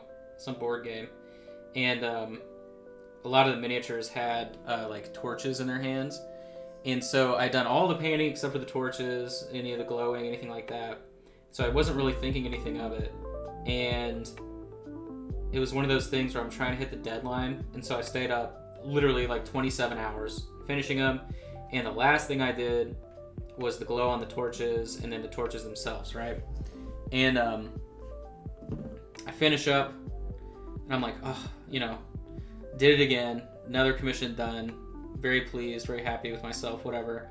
And I go to take the photos, start taking the photos, take the photos. I'm like, all right, these are cool. I pull them in to like edit them, crop them down, send them to the client. And then that's when I realized I painted all the flames backwards. And I was like, well, time to spend another hour and a half here. Went really well.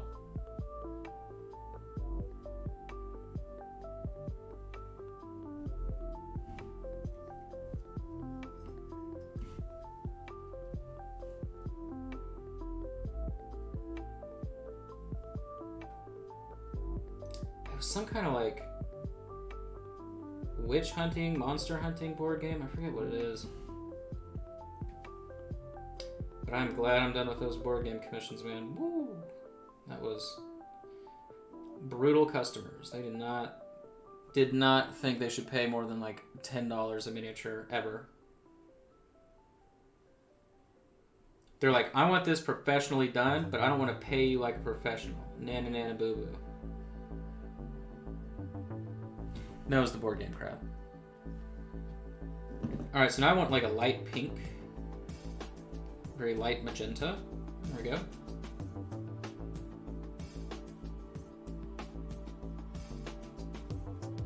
Doesn't look that way, but it is.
Alright, so now I'm just going to take purple, glaze it on top one more time. I'm going to mix in a little bit of magenta into it as well. And then wet orbs around his neck. Gotta love orbs.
Okay.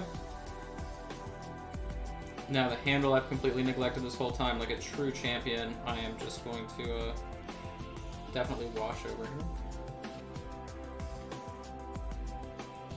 Yeah, what do we do for the... Maybe green? Let's do green. I feel like green's gonna be the winning idea here. So I'm taking the rust brown and mixing it with clear green. So I want a greenish brown.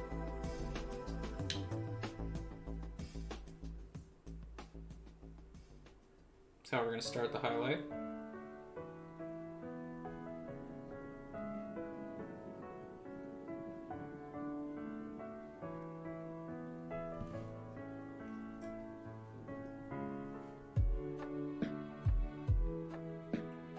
Gracefully avoid the wet magenta.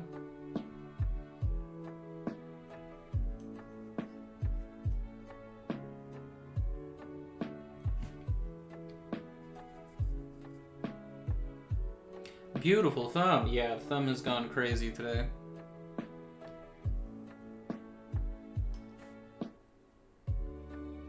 That's not doing anything. Here we go.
So this is like a mint green, a dull mint green.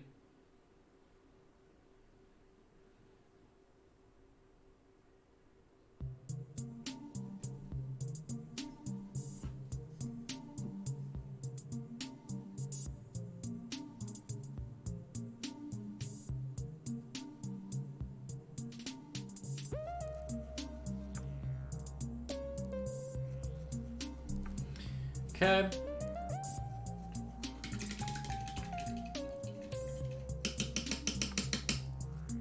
And then neon green.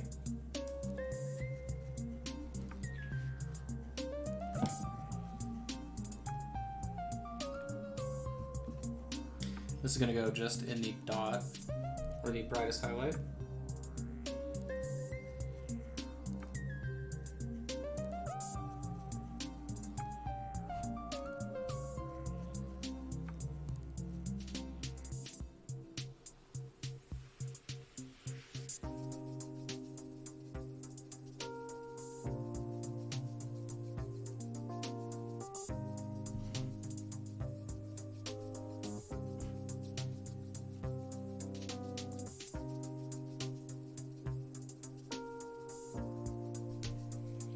And then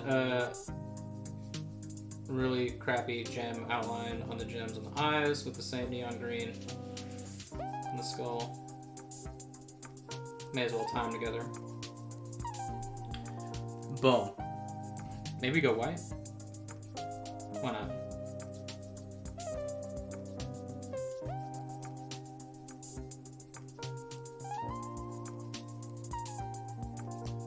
Nice top view over white. Alright, so there we go. Big ol' Grand Demon. Start to finish. I think it turned out pretty cool. This is the biggest of the minis we've painted so far.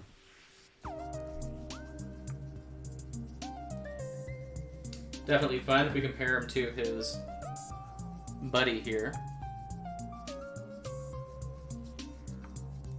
I definitely like the purple flame. Turned out pretty fun. out of all the different flame we've painted up. Now remember, this guy is printed at 100% size. These were printed at 150, so these are actually much smaller. But these two were done at their true scale, so I don't think I have a normal sized humanoid mini here. the only like random thing I have is a cat with wings, so I don't think that really helps. But oh yeah, no, I've got this guy from Signum. So little goblin, or hobgoblin rather. But yeah, I think he turned out really, really sweet. Remember, you can get this past release on their My Mini Factory. You can check out Broken Anvil Minis. And then they just released the files as we were painting today for this month's newest release. So you can check that out, patreon.com/Broken Anvil Minis. Definitely check out my Patreon. We have our $5 class happening this weekend. It is all about glazing, which we definitely utilized here today. You can check out my stuff. There's over 300 hours of miniature painting goodness, plus new stuff every single month, continuing to add nonstop. Patreon.com/Josh Davis Miniatures. If you want to buy prints, you don't have a 3D printer, you can check out my shop, joshdavisminiatures.art, and all of that stuff. So thanks so much, guys. We will see you again next week as we start our dive into the prehistoric release. I forget what we're starting with. I will share that on the Discord and then the Broken Anvil Discord, and I'll share it on my Facebook page so everyone knows what to get ready to print towards the rest of the week as well. But I hope you guys have a great rest of your weekend. I had fun painting on this one. I hope you did as well. And I will catch you next week. So have a good rest of your evening. Adios, everybody, as I fade to the left.